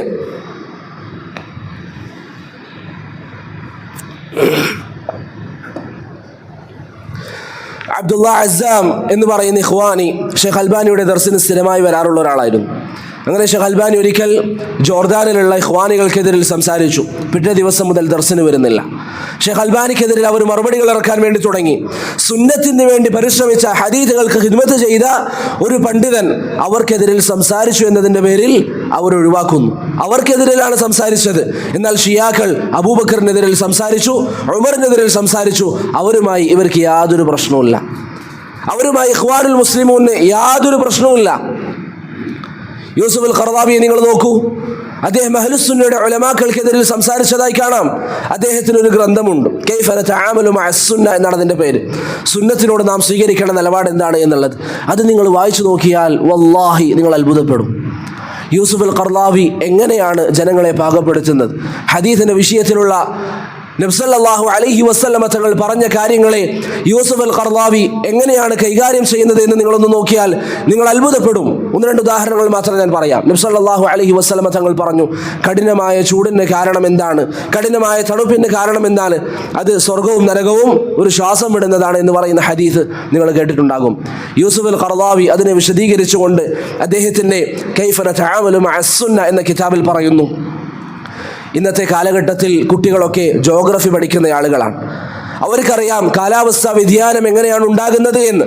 അതുകൊണ്ട് അത്തരക്കാരോട് പറയാൻ പറ്റിയ ഹദീസല്ല ഈ ഹദീസിനെ ഈ ആശയത്തിൽ എടുക്കാനും പറ്റില്ല. അത് ഒരു സാങ്കല്പികമായി നബി സല്ലല്ലാഹു അലൈഹി വസല്ലമ പറഞ്ഞതാണ് എന്ന് കൈഫ നതആമലു മഅ സുന്ന എന്ന കിതാബിൽ യൂസുഫ് അൽ ഖർദാവി പറയുന്നു. നബി സല്ലല്ലാഹു അലൈഹി വസല്ലമ തങ്ങൾ പറയുന്ന ഹദീസിനെ തൻ്റെ ബുദ്ധി കൊണ്ട് യൂസുഫ് അൽ ഖർദാവി വിശദീകരിക്കുന്നു. മറ്റൊരു ഹദീസ് നിങ്ങൾ കേട്ടിട്ടുണ്ടാകും. നബി സല്ലല്ലാഹു അലൈഹി വസല്ലം പറഞ്ഞു, അവസാന നാളിൽ സ്വർഗാവകാശികൾ സ്വർഗത്തിലും നരകാവകാശികൾ നരകത്തിലും എത്തിക്കഴിഞ്ഞാൽ മരണത്തെ കൊണ്ടുവരും. ഒരു ആടിൻ്റെ രൂപത്തിൽ കൊണ്ടുവരികയും അതിനെ അറുക്കുകയും ചെയ്യും. യൂസുഫ് അൽ ഖർദാവി അദ്ദേഹത്തിൻ്റെ ഈ കിതാബിൽ പറയുന്നു, മരണം എന്ന് പറയുന്നത് ആടോ കാളയോ ഒന്നുമല്ല, അതിനെ അറുക്കാൻ വേണ്ടി ആടോ കാളയോ ഒന്നുമല്ല, മറിച്ച് അതൊരു ഒരു അവസ്ഥയാണ് എന്ന് പറഞ്ഞ് യൂസുഫ് അൽ ഖർദാവി ശേഷം അവസാനം അദ്ദേഹത്തിൻ്റെ സംസാരം അവസാനിപ്പിക്കുന്നത് ഹാദാ ഹുവൽ അൽയഖു ബിമുഖാതബത്തിൽ അഖ്ലിൽ മുആസിർ. ഇന്നത്തെ കാലഘട്ടത്തിൽ ആളുകളോട് ബുദ്ധിക്ക് യോജിക്കുന്ന കാര്യങ്ങളാണ് നമ്മൾ പറയേണ്ടത്. അതല്ലാതെ ആടിൻ്റെ രൂപത്തിൽ കൊണ്ടുവരുമെന്ന് പറയാൻ പ്രവാചകനാണ് പറഞ്ഞത്, ആടിൻ്റെ രൂപത്തിൽ കൊണ്ടുവരും. ഖർദാവി പറയുന്നു ഇത് ആടോ അല്ലെങ്കിൽ കാളയോ ഒന്നുമല്ല. ഇവരാണ് ഇഖ്വാനികളുടെ നേതാക്കന്മാർ. സമീപകാലമല്ലേ യൂസുഫ് അൽ ഖർദാവി മരണപ്പെട്ടത്. അപ്പോൾ നിങ്ങൾ ചിന്തിച്ചു നോക്കൂ, ഏതെങ്കിലും ഒരു ഇഖ്വാനി എന്നിട്ട് യൂസുഫ് അൽ ഖർദാവിക്ക് മറുപടി പറഞ്ഞതായി നിങ്ങൾക്ക് കാണാൻ പറ്റുമോ? ഷെയ്ഖ് ബിൻ ബാസിന് ഒരു വിഷയത്തിൽ തെറ്റുപറ്റിയാൽ ഷെയ്ഖ് അൽബാനി മറുപടി പറഞ്ഞിട്ടുണ്ട്. ഷെയ്ഖ് ഇബ്നു ഉസൈമിന് തെറ്റുപറ്റിയപ്പോൾ ഷെയ്ഖ് ബിൻ ബാസ് റഹിമഹുല്ല തിരുത്തിയിട്ടുണ്ട്. ഇന്നും അൽഹംദുലില്ലാ ആ തിരുത്തലുകൾ നടന്നുകൊണ്ടിരിക്കുന്നു. പരസ്പരം തിരുത്താൻ വേണ്ടി പ്രോത്സാഹിപ്പിച്ചുകൊണ്ടിരിക്കുന്നു. തെറ്റുകൾ തിരുത്തി കൊടുത്താൽ അള്ളാഹുവിന് വേണ്ടി അവരത് സ്വീകരിക്കുകയും തിരുത്തിയ പണ്ഡിതന്മാരെ ബഹുമാനിക്കുകയും ചെയ്യുന്നു. എന്നാൽ ഏതെങ്കിലും ഒരു ഇഖ്വാനി നേതാവ് യൂസുഫ് അൽ ഖർദാവിക്കെതിരിൽ ഒരു അക്ഷരം ഉണ്ടെന്ന് നിങ്ങൾ കണ്ടിട്ടുണ്ടോ? നിങ്ങൾ കാണില്ല. ഹസനുൽ ബന്നക്കെതിരിൽ ഒരാൾ സംസാരിക്കുന്നത് നിങ്ങൾ കണ്ടോ? കണ്ടിട്ടില്ല. റാഫിദിയാക്കളെ അവർക്ക് പ്രശ്നമില്ല. ഖവാരിജുകളെ അവർക്ക് പ്രശ്നമില്ല, എന്നാൽ അഹ്ലുസുന്നക്കെതിരിൽ അവർ സംസാരിച്ചു. ഇവിടെ നമുക്ക് മനസ്സിലാക്കാൻ പറ്റുന്ന ഒരു കാര്യം എന്താണ്? അവരാളുകളെ ഇഷ്ടപ്പെടുന്നതും ആളുകളെ വെറുക്കുന്നതും അവരുടെ സംഘടനയുടെ അടിസ്ഥാനത്തിലാണ്. ഇഖ്വാനുൽ മുസ്ലിമീനിന്റെ ഭാഗമാണെങ്കിൽ നിങ്ങൾ പ്രവാചകനെ കുറ്റം പറഞ്ഞാലും സഹാബത്തിനെ കുറ്റം പറഞ്ഞാലും നമുക്ക് പ്രശ്നമില്ല. എന്നാൽ ഇഖ്വാനുൽ മുസ്ലിമീന്റെ ഭാഗമല്ലെങ്കിൽ ഈ കാലഘട്ടത്തിൽ ജീവിച്ച ഏറ്റവും വലിയ മുഹദ്ദിസ് അൽ-അല്ലാമത്തുൽ അൽബാനി ആണെങ്കിൽ പോലും അവർ കുറ്റം പറഞ്ഞിരിക്കും. അപ്പോൾ അവരുടെ സ്നേഹവും വെറുപ്പും എന്തടിസ്ഥാനത്തിലാണ്? സംഘടനയുടെ അടിസ്ഥാനത്തിൽ. ഇതിനാണ് ഹിസ്ബിയ്യത്ത് എന്ന് പറയുന്നത്. ഇതാണ് നബി സല്ലല്ലാഹു അലൈഹി വസല്ലം വിലക്കിയത്. അതുകൊണ്ട് പ്രിയപ്പെട്ടവരെ, ഇങ്ങനെ അനേക കണക്കിന് ബിദ്അത്തുകൾ ഹയാത്താക്കിയ ഒരു വിഭാഗമാണ് അവർ. അവസാനമായി ഒരു വിഷയം കൂടി പറഞ്ഞു നിർത്താം. ഇഖ്വാനുൽ മുസ്ലിമീനെ കുറിച്ച് നമ്മൾ പറയുമ്പോൾ അതിൽ ഒഴിവാക്കാൻ പറ്റാത്തൊരു വ്യക്തിയാണ് സയ്യിദ് ഖുത്ബ്. ഇഖ്വാനികളുടെ ഏറ്റവും വലിയ ഒരു നേതാവാണ് അവൻ. അദ്ദേഹം ഷെയ്ഖ് റബീഅ റഹിമഹുല്ല പറയുന്നതായി കാണാം, സമീപകാലങ്ങളിൽ പിഴച്ച വ്യക്തികളിൽ സയ്യിദ് ഖുത്ബിനെ പോലെ പിഴച്ച ഒരു വ്യക്തിയെക്കുറിച്ച് ഞാൻ വായിച്ചിട്ടില്ല എന്ന് ഷെയ്ഖ് റബീഅ പറയുന്നതായി നമുക്ക് കാണാൻ സാധിക്കും. പ്രിയപ്പെട്ടവരെ, നിങ്ങളൊന്ന് ചിന്തിച്ചു നോക്കൂ. സയ്യിദ് ഖുത്ബിനെതിരിൽ ഏതെങ്കിലും ഒരു ജമാഅത്തെ ഇസ്ലാമിയുടെ വക്താവ്, ഏതെങ്കിലും ഒരു ഇഖ്വാനി സംസാരിക്കുന്ന നിങ്ങൾ കണ്ടിട്ടുണ്ടോ? നിങ്ങൾ കാണില്ല. സയ്യിദ് ഖുത്ബ് പറഞ്ഞ വാദങ്ങൾ എന്തൊക്കെയാണ്? ഒന്ന് രണ്ട് വാദങ്ങൾ മാത്രം പറയാം. അദ്ദേഹത്തിന്റെ അത്തസ്വീറുൽ ഫന്നി എന്ന കിതാബിൽ സയ്യിദ് ഖുത്ബ് പറയുകയാണ്, അമ്പിയാക്കളെ കുറിച്ച് പറയുമ്പോൾ ആളുകളോട് ക്ഷമിക്കുകയും നല്ല നിലയിൽ പെരുമാറുകയും ചെയ്യുന്ന ഒരു പ്രവാചകൻ ഉദാഹരണമായി ഇബ്രാഹിം നബി അലൈഹിസ്സലാമിനെ പറഞ്ഞു. ശേഷം മോശമായ സ്വഭാവത്തിന്, പെട്ടെന്ന് ആളുകളോട് ദേഷ്യം വരുന്ന ഒരു സ്വഭാവത്തിനുടമയായി അദ്ദേഹത്തിന് ഒരാളെ ഉപമിക്കാൻ വേണ്ടി വേണം. സയ്യിദ് ഖുത്ബ് ആരെയാണ് പറഞ്ഞത്? മൂസാ നബി അലൈഹിസ്സലാത്തു വസ്സലാമിനെ. മോശപ്പെട്ട സ്വഭാവത്തിനുടമയായി അത്തസ്വീറുൽ ഫന്നി എന്ന കിതാബിൽ മൂസ അലൈഹിസ്സലാത്തു വസ്സലാമിനെ ചിത്രീകരിച്ച വ്യക്തിയുടെ പേരാണ് സയ്യിദ് ഖുത്ബ്. അദ്ദേഹത്തിന് ളിലാലുൽ ഖുർആൻ 1-ാം വാള്യത്തിൽ 38-ാമത്തെ പേജിൽ പറയുന്നു, ഖുർആൻ അള്ളാഹുവിൻ്റെ സൃഷ്ടിയാണ്. ഇമാം അഹ്മദ് പറഞ്ഞു, ആരെങ്കിലും ഖുർആൻ അള്ളാഹുവിൻ്റെ സൃഷ്ടിയാണെന്ന് പറഞ്ഞാൽ അവൻ കാഫിറാണ്. സയ്യിദ് ഖുത്ബിനെ നമ്മൾ കാഫിറാക്കുന്നതല്ല, പക്ഷെ അദ്ദേഹം പറയുന്ന ഗുരുതരമായ വാദം. അദ്ദേഹത്തിന് അൽ അദാലത്തുൽ ഇജ്തിമാഇ എന്ന കിതാബിൽ പറയുന്നതായി കാണാം, ഉസ്മാൻ ഇബ്നു അഫ്ഫാൻ റളിയല്ലാഹു അൻഹുവിനെ കൊന്നവരാണ് ഉസ്മാൻ റളിയല്ലാഹു അൻഹുവിനേക്കാൾ ഇസ്ലാമുമായി ബന്ധമുള്ളവർ. ഉസ്മാൻ ദുന്നൂറൈൻ, അദ്ദേഹത്തെക്കാളും ഇസ്ലാമിനോട് ബന്ധമുള്ളവർ ഉസ്മാനിന്റെ ഘാതകരാണ് എന്ന് സയ്യിദ് ഖുത്ബ് പറയുന്നു. അദ്ദേഹത്തിന്റെ കുതുബുൻ വ ശഖ്സിയാത്ത് എന്ന കിതാബിൽ അദ്ദേഹം പറയുന്നതായി കാണാം, മുആവിയ റളിയല്ലാഹു അൻഹും ഖാലുൽ മുഅ്മിനീൻ, അതുപോലെ തന്നെ അംർ ഇബ്നു അൽ ആസ് റളിയല്ലാഹു അൻഹും, അവർ രണ്ടുപേരും അവരെ കുറിച്ച് ചില കാര്യങ്ങൾ പറഞ്ഞ ശേഷം പറയുന്നു, ഹൈന യർകനു മുആവിയ വസമീലുഹു ഇലൽ ഗിശ്ശി വൽ കദിബി വൽ ഖദിഅതി വൻ നിഫാഖ്, അവരിൽ ഉണ്ടായ വിശേഷണങ്ങളായി കൊണ്ട് പറയുന്നു, അവരിൽ വഞ്ചനയുണ്ടായിരുന്നു, അതുപോലെ തന്നെ കളവുണ്ടായിരുന്നു, കാപട്യമുണ്ടായിരുന്നു, ആളുകളെ വഞ്ചിക്കുന്ന സ്വഭാവമുണ്ടായിരുന്നു എന്ന് സയ്യിദ് ഖുത്ബ് മുആവിയയെ കുറിച്ച് പറയുന്നു. അബൂ തൗബത്ത് അൽ ഹലബി റഹിമഹുല്ല പറഞ്ഞതായി കാണാം, മുആവിയ സഹാബത്തിലേക്കുള്ള വാതിലാണ്. അത് പൊളിച്ചു കഴിഞ്ഞാൽ ബാക്കിയുള്ള സഹാബത്തിൽ സംസാരം എത്തും. ഈ മുആവിയയെ കുറിച്ച് ഇത്രയും മോശപ്പെട്ട ഒരു സംസാരം നടത്തിയ വ്യക്തിയാണ് സയ്യിദ് ഖുത്ബ്. അബൂ സുഫിയാൻ, നബി സല്ലല്ലാഹു അലൈഹി വസല്ലമയുടെ ഭാര്യയുടെ വാപ്പ അബൂ സുഫിയാനെ കുറിച്ച് സയ്യിദ് ഖുത്ബ് മജല്ലത്തുൽ മുസ്ലിമൂൻ എന്ന് പറയുന്ന മജല്ലയിൽ പറയുന്നു, മാ നഫദൽ ഇസ്ലാമു ഇലാ ഖൽബി ദാലിക റജുൽ, അയാളുടെ മനസ്സിലേക്ക് ഈമാൻ പ്രവേശിച്ചിരുന്നില്ല. അബൂ സുഫിയാനെ കുറിച്ച് റളിയല്ലാഹു അൻഹു സയ്യിദ് ഖുത്ബ് പറയാണ്, അദ്ദേഹത്തിന്റെ വാക്കുകൾ ഞാൻ നിങ്ങൾക്ക് കേൾപ്പിക്കാം. അദ്ദേഹം പറയുന്നു, ഫഹുവ ഇസ്ലാമു ശഫതി വൽ ലിസാൻ, അത് കേവലം നാവ് കൊണ്ടുള്ള ഇസ്ലാം ആയിരുന്നു. ലാ ഈമാൻ അൽ ഖൽബ്, അത് ഹൃദയം കൊണ്ടുള്ള ഇസ്ലാമല്ല. വമാ നഫദൽ ഇസ്ലാമു ഇലാ ഖൽബി ദാലിക റജുൽ, ആ വ്യക്തിയുടെ മനസ്സിലേക്ക് ഇസ്ലാം പ്രവേശിച്ചിരുന്നില്ല എന്ന് അബൂ സുഫിയാനിനെ കുറിച്ച് സയ്യിദ് ഖുത്ബ് പറയുന്നു. ഏത് സയ്യിദ് ഖുത്ബ്? നമ്മുടെ നാട്ടിലെ ജമാഅത്തെ ഇസ്ലാമി പുകഴ്ത്തി നടക്കുന്ന, അവരുടെ നേതാവായി കൊണ്ട് നടക്കുന്ന സയ്യിദ് ഖുത്ബ്. അലി അൽ അഷ്മാവി സയ്യിദ് ഖുത്ബിന്റെ ഓഫീസിലെ സെക്രട്ടറിയാണ്. അദ്ദേഹം പറയുകയാണ്, ഞാൻ ഒരിക്കൽ സയ്യിദ് ഖുത്ബ് ജുമാക്ക് പോകാതിരുന്നപ്പോൾ അദ്ദേഹത്തോട് ചോദിച്ചു, നിങ്ങൾ എന്തുകൊണ്ടാണ് ജുമാക്ക് പോകാത്തത്? അദ്ദേഹം പറഞ്ഞു, ഈ കാണുന്ന മസാജിദുകളൊക്കെ ജാഹിലിയ ആരാധനാ കേന്ദ്രങ്ങളാണ്. ജാഹിലിയ ആരാധനാ കേന്ദ്രങ്ങൾ. മുസ്ലിമീങ്ങളെ കുറിച്ച് മുസ്ലിമീങ്ങളെ ഒന്നടങ്കം തക്ഫീർ നടത്തിയ വ്യക്തിയാണ് സയ്യിദ് ഖുത്ബ് എന്ന് പറയുന്ന വ്യക്തി. അദ്ദേഹത്തോട് ഒരിക്കൽ അലി അൽ അഷ്മാവി ചോദിച്ചു, അങ്ങനെയാണെങ്കിൽ നിങ്ങൾ എങ്ങനെയാണ് ഇവിടെയുള്ള മുസ്ലിമീങ്ങൾ അറുത്തത് ഭക്ഷിക്കുക? സയ്യിദ് ഖുത്ബ് പറഞ്ഞു, അഹ്ലുൽ കിതാബിനെ രീതിയിലാണ്, അഹ്ലുൽ കിതാബായിട്ടാണ് ഞാൻ അവരെ പരിഗണിക്കുന്നത്. മുസ്ലിമീങ്ങളെ ഒന്നടങ്കം തക്ഫീർ നടത്തിയ വ്യക്തിയാണ് സയ്യിദ് ഖുതുബ് എന്ന് പറയുന്ന വ്യക്തി. അപ്പോൾ പ്രിയപ്പെട്ടവരെ, ഈ ഒരു വിഷയം നാം മനസ്സിലാക്കണം. ഇഖ്വാൻ അൽ മുസ്ലിമൂൻ എന്ന് പറയുന്ന ഈ വിഭാഗം അവർ ഇത്രയും അധികം പിഴച്ചിരിക്കുന്ന ഒരു വിഭാഗമാണ് എന്നതിൽ യാതൊരു തർക്കവുമില്ല. ഇന്ന് ചില ആളുകളോട് ഇഖ്വാനികൾക്ക് ഇങ്ങനെ പിഴവുകളുണ്ട് എന്ന് പറയുമ്പോൾ അവർക്കത് വിശ്വസിക്കാൻ പ്രയാസമാണ്. എന്തുകൊണ്ടാണ് പ്രയാസം? ഒന്നുകിൽ അവർ ഇഖ്വാനികളെ കുറിച്ച് അറിയുന്നില്ല, അതല്ലെങ്കിൽ ഇഖ്വാനികളുടെ പ്രവർത്തനങ്ങളെ കുറിച്ച് ഇഖ്വാനികൾ ഇന്ന് ഞാൻ നേരത്തെ പറഞ്ഞതുപോലെ ചില മോഡേൺ രീതികൾ സ്വീകരിച്ചത് കാരണത്താൽ അവരുടെ യഥാർത്ഥ കോലം അറിയില്ല. എന്നാൽ ഇഖ്വാനികൾ ഇത്രയും പിഴച്ച ആശയമുള്ളവരാണ്. അഖീദയിൽ പോലും അള്ളാഹുവിന് മാത്രം ഇബാദത്ത് ചെയ്യുന്നതിൽ പോലും പിഴവ് പറ്റിയിരിക്കുന്ന സംഘടനയാണ് അൽ ഇഖ്വാൻ അൽ മുസ്ലിമൂൻ എന്ന് പറയുന്ന ഈ സംഘടന. ഷിയാക്കളുമായുള്ള അവരുടെ ബന്ധം ഹമാസുമായിട്ടുള്ള, അല്ലെങ്കിൽ ഹമാസും ഇഖ്വാനികളുടെ ഒരു ഭാഗമാണ് ഹമാസ് എന്നുള്ളത്. ഹമാസിന്റെ നേതാവായ ഹാമിദ് അൽ ബൈതാവി പറയുന്നതായി കാണാം, ഞങ്ങളുടെ തുടക്കം ഇഖ്വാനുൽ മുസ്ലിമീനിൽ നിന്നാണ്. ഹാമിദ് അൽ ബൈതാവി ഹമാസിന്റെ ഒരു നായിബാണ്. അദ്ദേഹം പറയുന്നു, ഞങ്ങളുടെ ചരിത്ര പശ്ചാത്തലം നിങ്ങൾ നോക്കിയാൽ ഞങ്ങളുടെ അടിസ്ഥാനം ഇഖ്വാൻ അൽ മുസ്ലിമൂനാണ്. ഈ ഇഖ്വാൻ അൽ മുസ്ലിമൂനിന്റെ ഭാഗമായ ഹമാസ് ഇന്ന് ഷിയാക്കളുമായി വെച്ച് പുലർത്തുന്ന ബന്ധം എത്രമാത്രം വലുതാണ്! എത്രമാത്രമാണ് ഹമാസ് ഷിയാക്കളുടെ നേതാക്കന്മാരെ പുകഴ്ത്തുന്നത്! അതുകൊണ്ട് പ്രിയപ്പെട്ടവരെ, ഇഖ്വാനുൽ മുസ്ലിമൂൻ എന്ന് പറയുന്ന ആശയം, അവർ തൗഹീദിൽ പിഴവുള്ളവരാണ്, പ്രവാചകന്റെ സുന്നത്തിൽ പിഴവുള്ളവരാണ്, അവർ ഇസ്ലാമിന്റെ ധാരാളം അഖീദയിൽ പിഴവുള്ളവരാണ്. അതുപോലെ അവർക്ക് പിഴവ് പറ്റുന്ന പ്രധാനപ്പെട്ട ഒരു മേഖലയാണ് അൽ ഇമാമ. മുസ്ലിമീങ്ങളുടെ വിശ്വാസം എന്താണ്? അഹ്ലുസുന്നയുടെ വിശ്വാസം എന്താണ്? ഒരു വ്യക്തി ഭരണാധികാരിയായി വന്നു കഴിഞ്ഞാൽ ഇസ്ലാം നിർദ്ദേശിക്കുന്ന 3 രീതിയിൽ എങ്ങനെയാണെങ്കിലും ഭരണാധികാരിയായി വന്നു കഴിഞ്ഞാൽ അവനെ അംഗീകരിക്കണം. അവരെന്ത് പറഞ്ഞാലും, അല്ലെങ്കിൽ അവനെ നമുക്ക് ഇഷ്ടപ്പെട്ടാലും ഇഷ്ടപ്പെട്ടില്ലെങ്കിലും അവർ പറയുന്ന വിഷയങ്ങൾ തിന്മയാകാത്ത കാലത്തോളം അവർ പറയുന്നത് അനുസരിക്കണം. അവർക്കെതിരിൽ, ഭരണകൂടങ്ങൾക്കെതിരിൽ സംസാരിക്കാൻ പാടില്ല. ഇതൊക്കെ ഇസ്ലാം പഠിപ്പിക്കുന്ന കാര്യങ്ങളാണ്, അഹ്ലുസുന്നയുടെ ഉലമാക്കൾ ചെയ്തു പോകുന്ന കാര്യങ്ങളാണ്. പക്ഷേ ഇഖ്വാനികൾ പറയും അങ്ങനെയൊന്നുമില്ല. ഭരണാധികാരികൾക്കെതിരെ സംസാരിക്കാം, രാജ്യങ്ങളിൽ വിപ്ലവങ്ങൾ ഉണ്ടാക്കാം. സമീപകാലം ലോക രാജ്യങ്ങളിൽ നടന്ന ഫിത്നകൾ നിങ്ങൾ നോക്കിയാൽ അധിക സ്ഥലങ്ങളിലും പ്രിയപ്പെട്ടവരെ പ്രശ്നങ്ങൾ ഉണ്ടാകാനുള്ള കാരണം ആരായിരുന്നു? അൽ ഇഖ്വാനുൽ മുസ്ലിമൂനാണ്. ഇന്നും ഫലസ്തീനിൽ നടക്കുന്ന പ്രശ്നങ്ങൾക്ക് പ്രധാന കാരണം ഇഖ്വാനുൽ മുസ്ലിമൂനാണ്. അവിടെ ജൂതന്മാർ ആക്രമണം നടത്തുന്നു എന്ന കാര്യത്തിൽ യാതൊരു തർക്കവുമില്ല. അവർ അത്രയും അധികം മുസ്ലിമീങ്ങളെ ബുദ്ധിമുട്ടിക്കുന്നുണ്ട്, അത്രയും അധികം മുസ്ലിമീങ്ങളെ പ്രയാസപ്പെടുത്തുന്നുണ്ട്.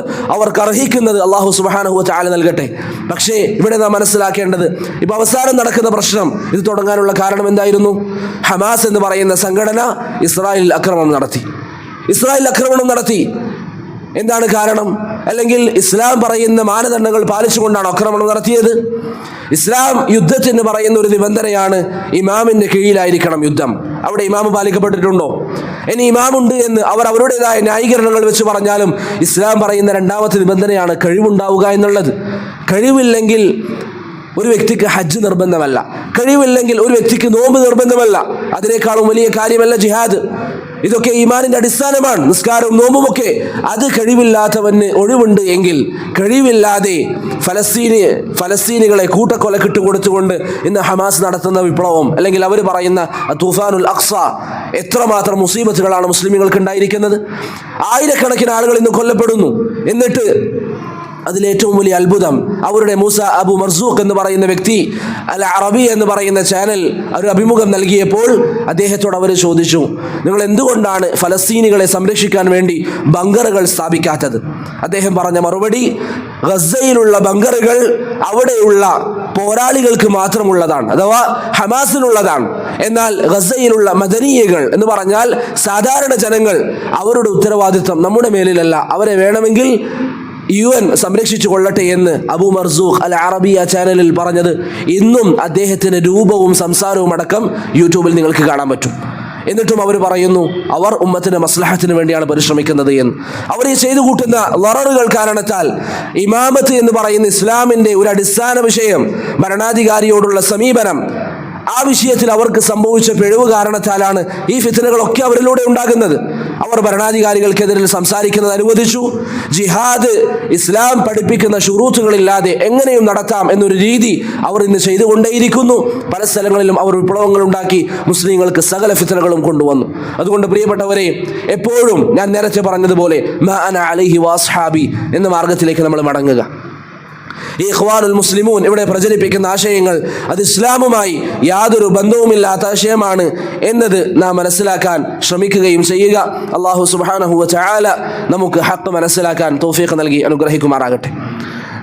ഇൻഷാ അല്ലാഹ് എന്തെങ്കിലും ഉണ്ടെങ്കിൽ പെട്ടെന്ന് പറയാം, ചോദിക്കാം. ആര്? ഇല്ലില്ല, അദ്ദേഹം അഹ്ലു സുന്നയിലേക്ക് മടങ്ങിയില്ല. അദ്ദേഹം ആകെ മടങ്ങിയ ഒരു വിഷയം എന്താണെന്നാൽ, അദ്ദേഹം ആദ്യ കാലഘട്ടത്തിൽ ഈ ഷിയാക്കളെയും അഹ്ലുസുന്നയും തമ്മിൽ യോജിപ്പിക്കുന്ന ഒരു വിഭാഗമുണ്ട്. അതിൻ്റെ ഒരു അംഗമാണ് യൂസുഫ് അൽ ഖർദാവി. അങ്ങനെ ആദ്യ കാലഘട്ടത്തിൽ അഹ്ലുസുന്നയുടെ ഉലമാക്കൾ ഖർദാവിക്ക് മറുപടി പറയുമ്പോൾ ഖർദാവി ഇത് അംഗീകരിച്ചിരുന്നില്ല. പിന്നീട് ഖർദാവി പറഞ്ഞു, എനിക്കിപ്പോൾ ബോധ്യപ്പെടുന്നുണ്ട് പല വിഷയങ്ങളിലും സൗദിയിലെ ഉലമാക്കളാണ് എന്നെക്കാളും വിഷയത്തിൽ ദീർഘവീക്ഷണമുള്ളവർ എന്ന് ഖർദാവി അംഗീകരിച്ചിട്ടുണ്ട്. പക്ഷേ ഖർദാവി ആ മനഹജിൽ നിന്ന് മാറിയിട്ടില്ല. നിങ്ങൾ നോക്കിയാൽ ഖർദാവിയുടെ സംസാരം നിങ്ങൾക്ക് ലഭ്യമാണ്. ഖർദാവി ഇത് പറയുന്നുണ്ട്, സൗദിയിലെ ഉലമാക്കളായിരുന്നു എന്നെക്കാളും വിഷയത്തിൽ ദീർഘവീക്ഷണമുള്ളവർ. അവർ പൊതുവെ ജനങ്ങളെ പ്രോത്സാഹിപ്പിക്കുന്നത് എന്തിനാണ്? ഭരണാധികാരികൾക്കെതിരെ ഇറങ്ങാൻ വേണ്ടിയിട്ടാണ്. മുർസി ഭരണത്തിൽ വന്നപ്പോഴാണ് അവർക്ക് ഈ വിഷയങ്ങൾ ഓർമ്മ വരുന്നത്. ഭരണാധികാരിയെ കേൾക്കണം. അന്ന് യൂസുഫ് അൽ ഖർദാവി ഒരു പ്രസംഗം നടത്തുന്നുണ്ട്. നിങ്ങളന്ന് നോക്കിയാൽ ഒരു പേപ്പറും പിടിച്ചുകൊണ്ട് ഈ ഹദീസുകൾ യൂസുഫ് അൽ ഖർദാവി വായിക്കുന്നു.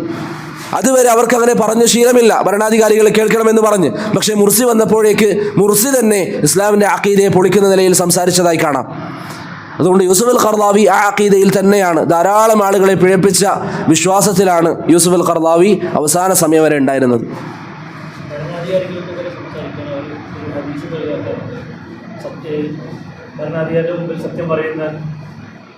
ആ ഹദീസ് കലിമത്തു ഹഖ്ൻ ഇൻദ സുൽത്താനിൻ ജാഇർ, വലിയ ജിഹാദ് ഏതാണെന്ന് ചോദിക്കപ്പെട്ടപ്പോൾ നബി സല്ലല്ലാഹു അലൈഹി വസല്ലം പറഞ്ഞു, കലിമത്തു ഹഖ്ൻ ഇൻദ സുൽത്താനിൻ ജാഇർ, ഭരണാധികാരിയുടെ അരികിൽ സത്യത്തിന്റെ വാക്ക് തുറന്നു പറയാ. ആ ഹദീസിൽ എന്താ ഉള്ളത്? കലിമത്തു ഹഖ്ൻ ഇൻദ. ഇൻദ എന്ന് പറഞ്ഞാൽ എന്താ അർത്ഥം? സമീപത്ത്. ഇപ്പൊ നിങ്ങൾ ഭരണാധികാരിയുടെ അരികിലാണ്, ഭരണാധികാരി തെറ്റ് ചെയ്തു, പറയാ ഇത് തെറ്റാണ്. നിങ്ങൾ ഭരണാധികാരിയുടെ മുമ്പിൽ ഇരിക്കുമ്പോൾ ഭരണാധികാരി എന്തെങ്കിലും തെറ്റു പറഞ്ഞു, നിങ്ങൾക്ക് പറയാം ഇത് ശരിയല്ല. അതല്ലേ സഹാബികൾ ചെയ്തത്. സെയ്ദ് റളിയല്ലാഹു അൻഹുവിനോട് ആളുകൾ ചോദിച്ചു, നിങ്ങൾ എന്തുകൊണ്ടാണ് ഭരണാധികാരികൾക്ക് ഉപദേശം നൽകാത്തത്? അദ്ദേഹം പറഞ്ഞു, ഞാൻ അവരുടെ അരികിൽ പോയി അവർക്ക് ഉപദേശം നൽകുന്നുണ്ട്. ഇന്നും സൗദിയിലെ ഉലമാക്കൾ അൽഹംദുലില്ലാഹ് ആ കാര്യം ചെയ്യുന്നുണ്ട്. അവർ ഏത് വിഷയങ്ങളിലും അവർക്ക് സാധിക്കുന്ന വിഷയങ്ങളിൽ അവർ ഉലമാക്കൾ ഭരണാധികാരികൾക്ക് കത്തുകൾ നൽകുന്നുണ്ട്, അവരുടെ ഭാഗങ്ങൾ പറയുന്നുണ്ട്, അത് ഭരണാധികാരികൾ കേൾക്കുന്നുണ്ട്. അത് പണ്ഡിതന്മാർ വളരെ വ്യക്തമായി പറയുന്ന വിഷയങ്ങളാണ്. ഇപ്പോൾ സൗദിയിൽ പല വിഷയങ്ങളും നടപ്പിലാക്കുന്നതിന് മുമ്പ് ചില വിഷയങ്ങളിലൊക്കെ അവിടെ ഉലമാക്കളുടെ അഭിപ്രായം ചോദിക്കും, ഉലമാക്കൾ നസീഹത്ത് നൽകാറുണ്ട്. അപ്പം ഭരണാധികാരിയുടെ അരികിൽ നമ്മൾ ഉണ്ടാവുകയാണെങ്കിൽ അവരെന്തെങ്കിലും തെറ്റ് ചെയ്താൽ അത് പറയാം. അതല്ലാതെ മനാബിറുകളിൽ പരസ്യമായി വന്ന് ഭരണകൂടത്തിനെതിരിൽ സംസാരിക്കുക എന്ന് പറയുന്ന രീതി അത് ഇസ്ലാമികമല്ല. രണ്ടാമത്തെ ഒരു കാര്യം നിങ്ങൾ ചിന്തിച്ച് നോക്കുക. ഞാൻ നിങ്ങളിൽ ഒരാളെ മദ്യപിക്കുന്നതായി കണ്ടു. ഇപ്പോൾ ഒരു വ്യക്തി മദ്യപിക്കുന്നത് ഞാൻ കണ്ടു. ഞാൻ മറ്റൊരാളോട് വന്നിട്ട് പറയാണ് ഇയാൾ മദ്യപാനിയാണ്, അയാൾ കള്ളുകുടിക്കുന്നത് ഞാൻ കണ്ടു. പറയാൻ പറ്റുമോ? പറയാൻ പറ്റുമോ? എന്താണ് അതിൻ്റെ ഹുക്മ്? അതിൻ്റെ ഹുക്മ് എന്താ? ഗീബത്താണ്. അത് ഗീബത്താണ്. അത് ഭരണാധികാരിയെക്കുറിച്ചാണെങ്കിൽ അത് ഗീബത്താണ് എന്ന് മാത്രമല്ല, ആ ഭരണാധികാരിയെക്കുറിച്ച് ആളുകളുടെ മനസ്സിൽ വെറുപ്പുണ്ടാക്കി കൊടുക്കുന്നത് കൊണ്ട് എന്ത് നേട്ടമാണ് ലഭിക്കാനുള്ളത്? നമുക്കൊരു നേട്ടമില്ലല്ലോ. പ്രത്യേകിച്ച് സൗദി പോലുള്ള ഒരു ഭരണകൂടത്തിനെതിരിൽ ആളുകളുടെ മനസ്സിൽ വെറുപ്പുണ്ടാക്കിയാൽ എന്ത് നേട്ടമാണ് നമുക്കുള്ളത്? മൂന്നാമത്തെ ഒരു കാര്യം നിങ്ങൾ ചിന്തിച്ചു നോക്കിയാൽ, ഇന്ന് പലരും സംസാരിക്കുന്നത് സൗദിയിൽ മാത്രമാണ്. തെറ്റുകൾ, സൗദിയിലുള്ള തെറ്റുകൾ, സൗദിയിലുള്ള പ്രശ്നങ്ങൾ. ഇതേ പ്രശ്നം ഇവർ അംഗീകരിക്കുന്ന ഭരണകൂടങ്ങളിൽ ഉണ്ടാകും, അത് സംസാരിക്കില്ല. എല്ലാവരുടെയും പ്രശ്നം സൗദിയാണ്. അതിന് കാരണം എന്താണ്? സൗദി തൗഹീദ് പറയുന്നു എന്നുള്ളതാണ്. തൗഹീദ് സൗദി സലഫിയത്ത് പറയുന്നു എന്നുള്ളതാണ്. നിങ്ങൾ ചിന്തിച്ചു നോക്കിയാൽ പ്രിയപ്പെട്ടവരെ, സൗദിയിൽ ചില പിഴവുകളുണ്ട്. ഷെയ്ഖ് ബിൻ ബാസ് പറഞ്ഞതുപോലെ നബി സല്ലല്ലാഹു അലൈഹി വസല്ലം പറഞ്ഞതാണ്, കാലം കഴിയുന്തോറും ഓരോ ദിവസം കഴിയുന്നോറും ലോകം മോശമായിക്കൊണ്ടേയിരിക്കും. ചില പിഴവുകളുണ്ട്. പക്ഷേ നിങ്ങൾ നോക്കിയാൽ ഇസ്ലാമിൽ ഒരു തെറ്റൊരു വ്യക്തി ചെയ്താൽ അതിന് ഒരു തിന്മയാണ്, ഒരു തെറ്റാണ്. എന്നാൽ ഒരു നന്മ ചെയ്താലോ 10 ഇരട്ടി മുതൽ 700 ഇരട്ടി വരെ, അല്ലെങ്കിൽ അതിനേക്കാളും പ്രതിഫലം അല്ലാഹു സുബ്ഹാനഹു വ തആല നൽകും. സൗദി ഭരണകൂടം ചെയ്യുന്ന ഖൈറുകൾ എത്രമാത്രമുണ്ട്. 2 ഹറമിൻ്റെ സംരക്ഷണം, സർവ്വ മുസ്ലിം പല രാജ്യങ്ങളിലേക്കും അവർ നൽകുന്ന സഹായം, വർഷങ്ങളായി യമനിൽ അഹ്ലുസുന്നയ്ക്ക് വേണ്ടി അവർ നടത്തുന്ന യുദ്ധം, സമീപകാലം അവർ ഫലസ്തീന് നൽകിയ ബില്യൺ കണക്കിന് ഡോളറുകൾ, അത് സമ്മതിക്കുന്നത് മഹ്മൂദ് അബ്ബാസാണ്, ഫലസ്തീനിന്റെ പ്രസിഡന്റാണ്. സുഡാനിൽ പ്രശ്നം വന്നപ്പോൾ അവരവിടെ നടത്തുന്ന സഹായം, പാകിസ്ഥാൻ അവർ കൊടുക്കുന്ന സഹായം, ഇങ്ങനെ ലോക രാജ്യങ്ങളിൽ സൗദി നടത്തുന്ന ഖൈറുകൾ എത്രമാത്രം വലുതാണ്.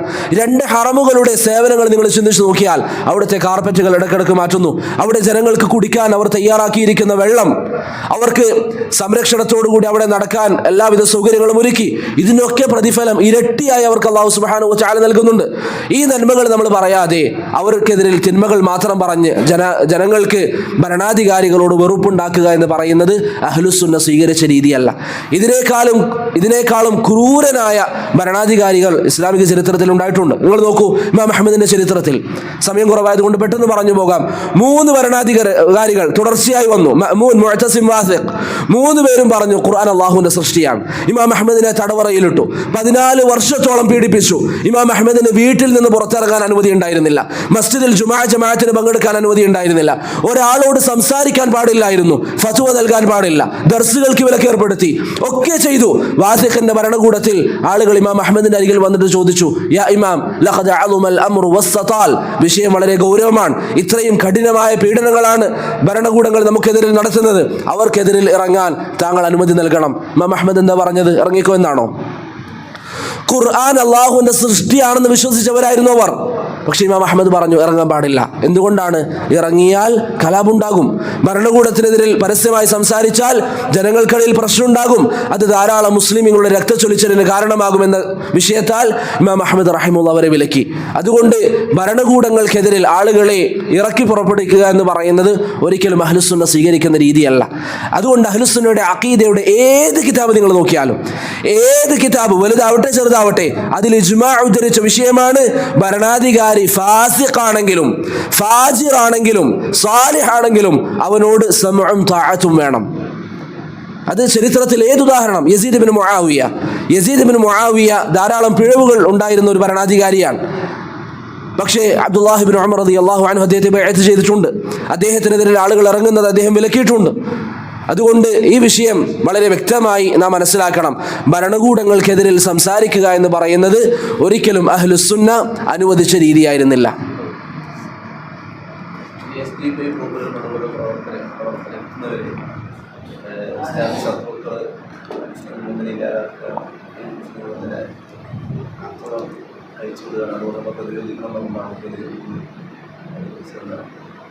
അവരങ്ങനെ ഇപ്പോൾ ചെയ്യുന്നുണ്ടോ?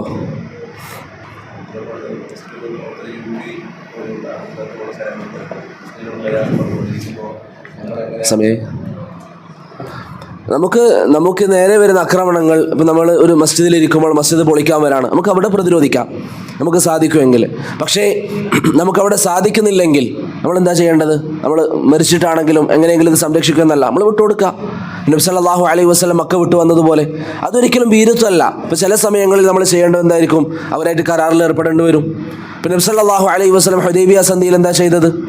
നബിയും സഹാബികളും ഹുദൈബിയ സന്ധിയിൽ കരാറിൽ ഏർപ്പെട്ടു, കാഫിറുകളുമായിട്ട്, മക്കയിലെ കുഫാറുകളുമായിട്ട്. അപ്പോൾ ഓരോ സാഹചര്യത്തിൽ മസ്ലഹത്ത് അനുസരിച്ച് പലപ്പോഴും ഇങ്ങനെയുള്ള സംഘടനകൾ ചെയ്യുന്നതിൽ വരുന്ന പ്രശ്നം എന്താണ്? അവരെന്തെങ്കിലും ഒരു കാര്യം ചെയ്യും, അവരൊളിവിൽ പോകും. സാധാരണ മുസ്ലിങ്ങൾക്ക് അതിനെ തുടർന്ന് പ്രശ്നങ്ങളായിരിക്കും. എത്രയെത്ര കുടുസുകൾ, എത്രയെത്ര ആ രീതിയിലുള്ള പ്രശ്നങ്ങൾ മുസ്ലിങ്ങൾക്ക് വന്നിട്ടുണ്ട്. അതുകൊണ്ട് എപ്പോഴും മുസ്ലിമീങ്ങൾക്ക് ഫിത്ന ഉണ്ടാകുമെങ്കിൽ ഇങ്ങനെയുള്ള വിഷയങ്ങൾ ശ്രദ്ധിച്ചുകൊണ്ട് കൈകാര്യം ചെയ്യണം. ഇത് ഇഖ്വാനുകൾ കൊണ്ടുവന്നൊരു ഫിത്നയാണ്. ആളുകൾക്ക് തോന്നുന്നതനുസരിച്ച് പ്രതിരോധം തീർക്കുക, ആളുകൾക്ക് തോന്നുന്നതനുസരിച്ച് ജിഹാദ് ചെയ്യുക, അങ്ങനെയൊന്നും ദീനിലില്ല. മറിച്ച് വ്യക്തമായ മാനദണ്ഡത്തോടു കൂടി മാതാപിതാക്കളുടെ അനുമതി വാങ്ങി ഭരണാധികാരിയുടെ കീഴിൽ കഴിവുണ്ട് എങ്കിൽ ഇങ്ങനെ ചില നിബന്ധനകൾ പാലിച്ചുകൊണ്ടാണ് ഇസ്ലാമിലെ ഏത് സമയത്തും പ്രതിരോധവും ജിഹാദാണെങ്കിലും, ജിഹാദ് ദഫ ആണെങ്കിലും പ്രതിരോധ ജിഹാദാണെങ്കിലും നിബന്ധനകൾ പാലിക്കപ്പെട്ട് മാത്രമാണ് ഇസ്ലാം അനുവദിച്ചിട്ടുള്ളത്.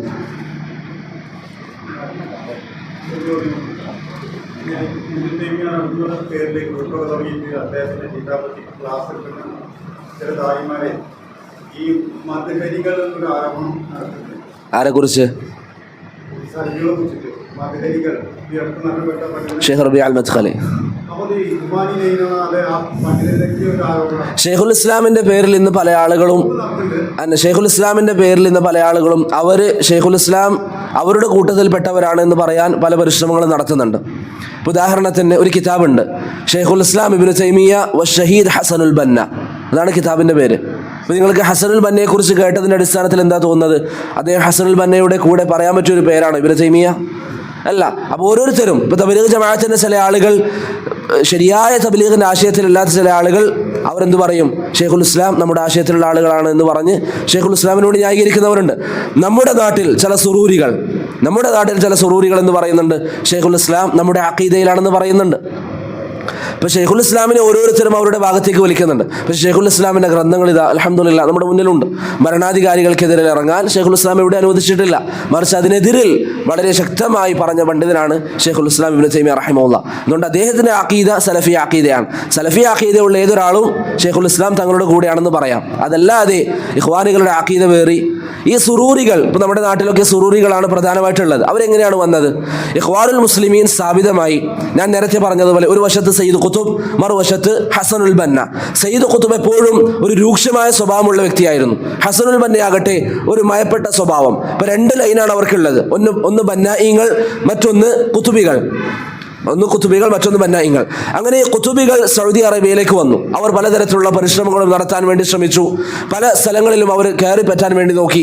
അവർക്ക് ഒരു പരിധിക്കപ്പുറം വിജയിക്കുന്നില്ല. നിങ്ങൾ അവരുടെ രൂപങ്ങൾ നോക്കിയാൽ സയ്യിദ് ഖുതുബിൻ്റെയും ഹസൻ ബന്നയുടെ രൂപം നിങ്ങൾക്കിന്ന് കാണാൻ പറ്റും. അതൊരു ഇസ്ലാമികമായ രൂപമായിട്ട് ആളുകൾ പെട്ടെന്ന് അംഗീകരിക്കുന്ന ഒരു രൂപമല്ല.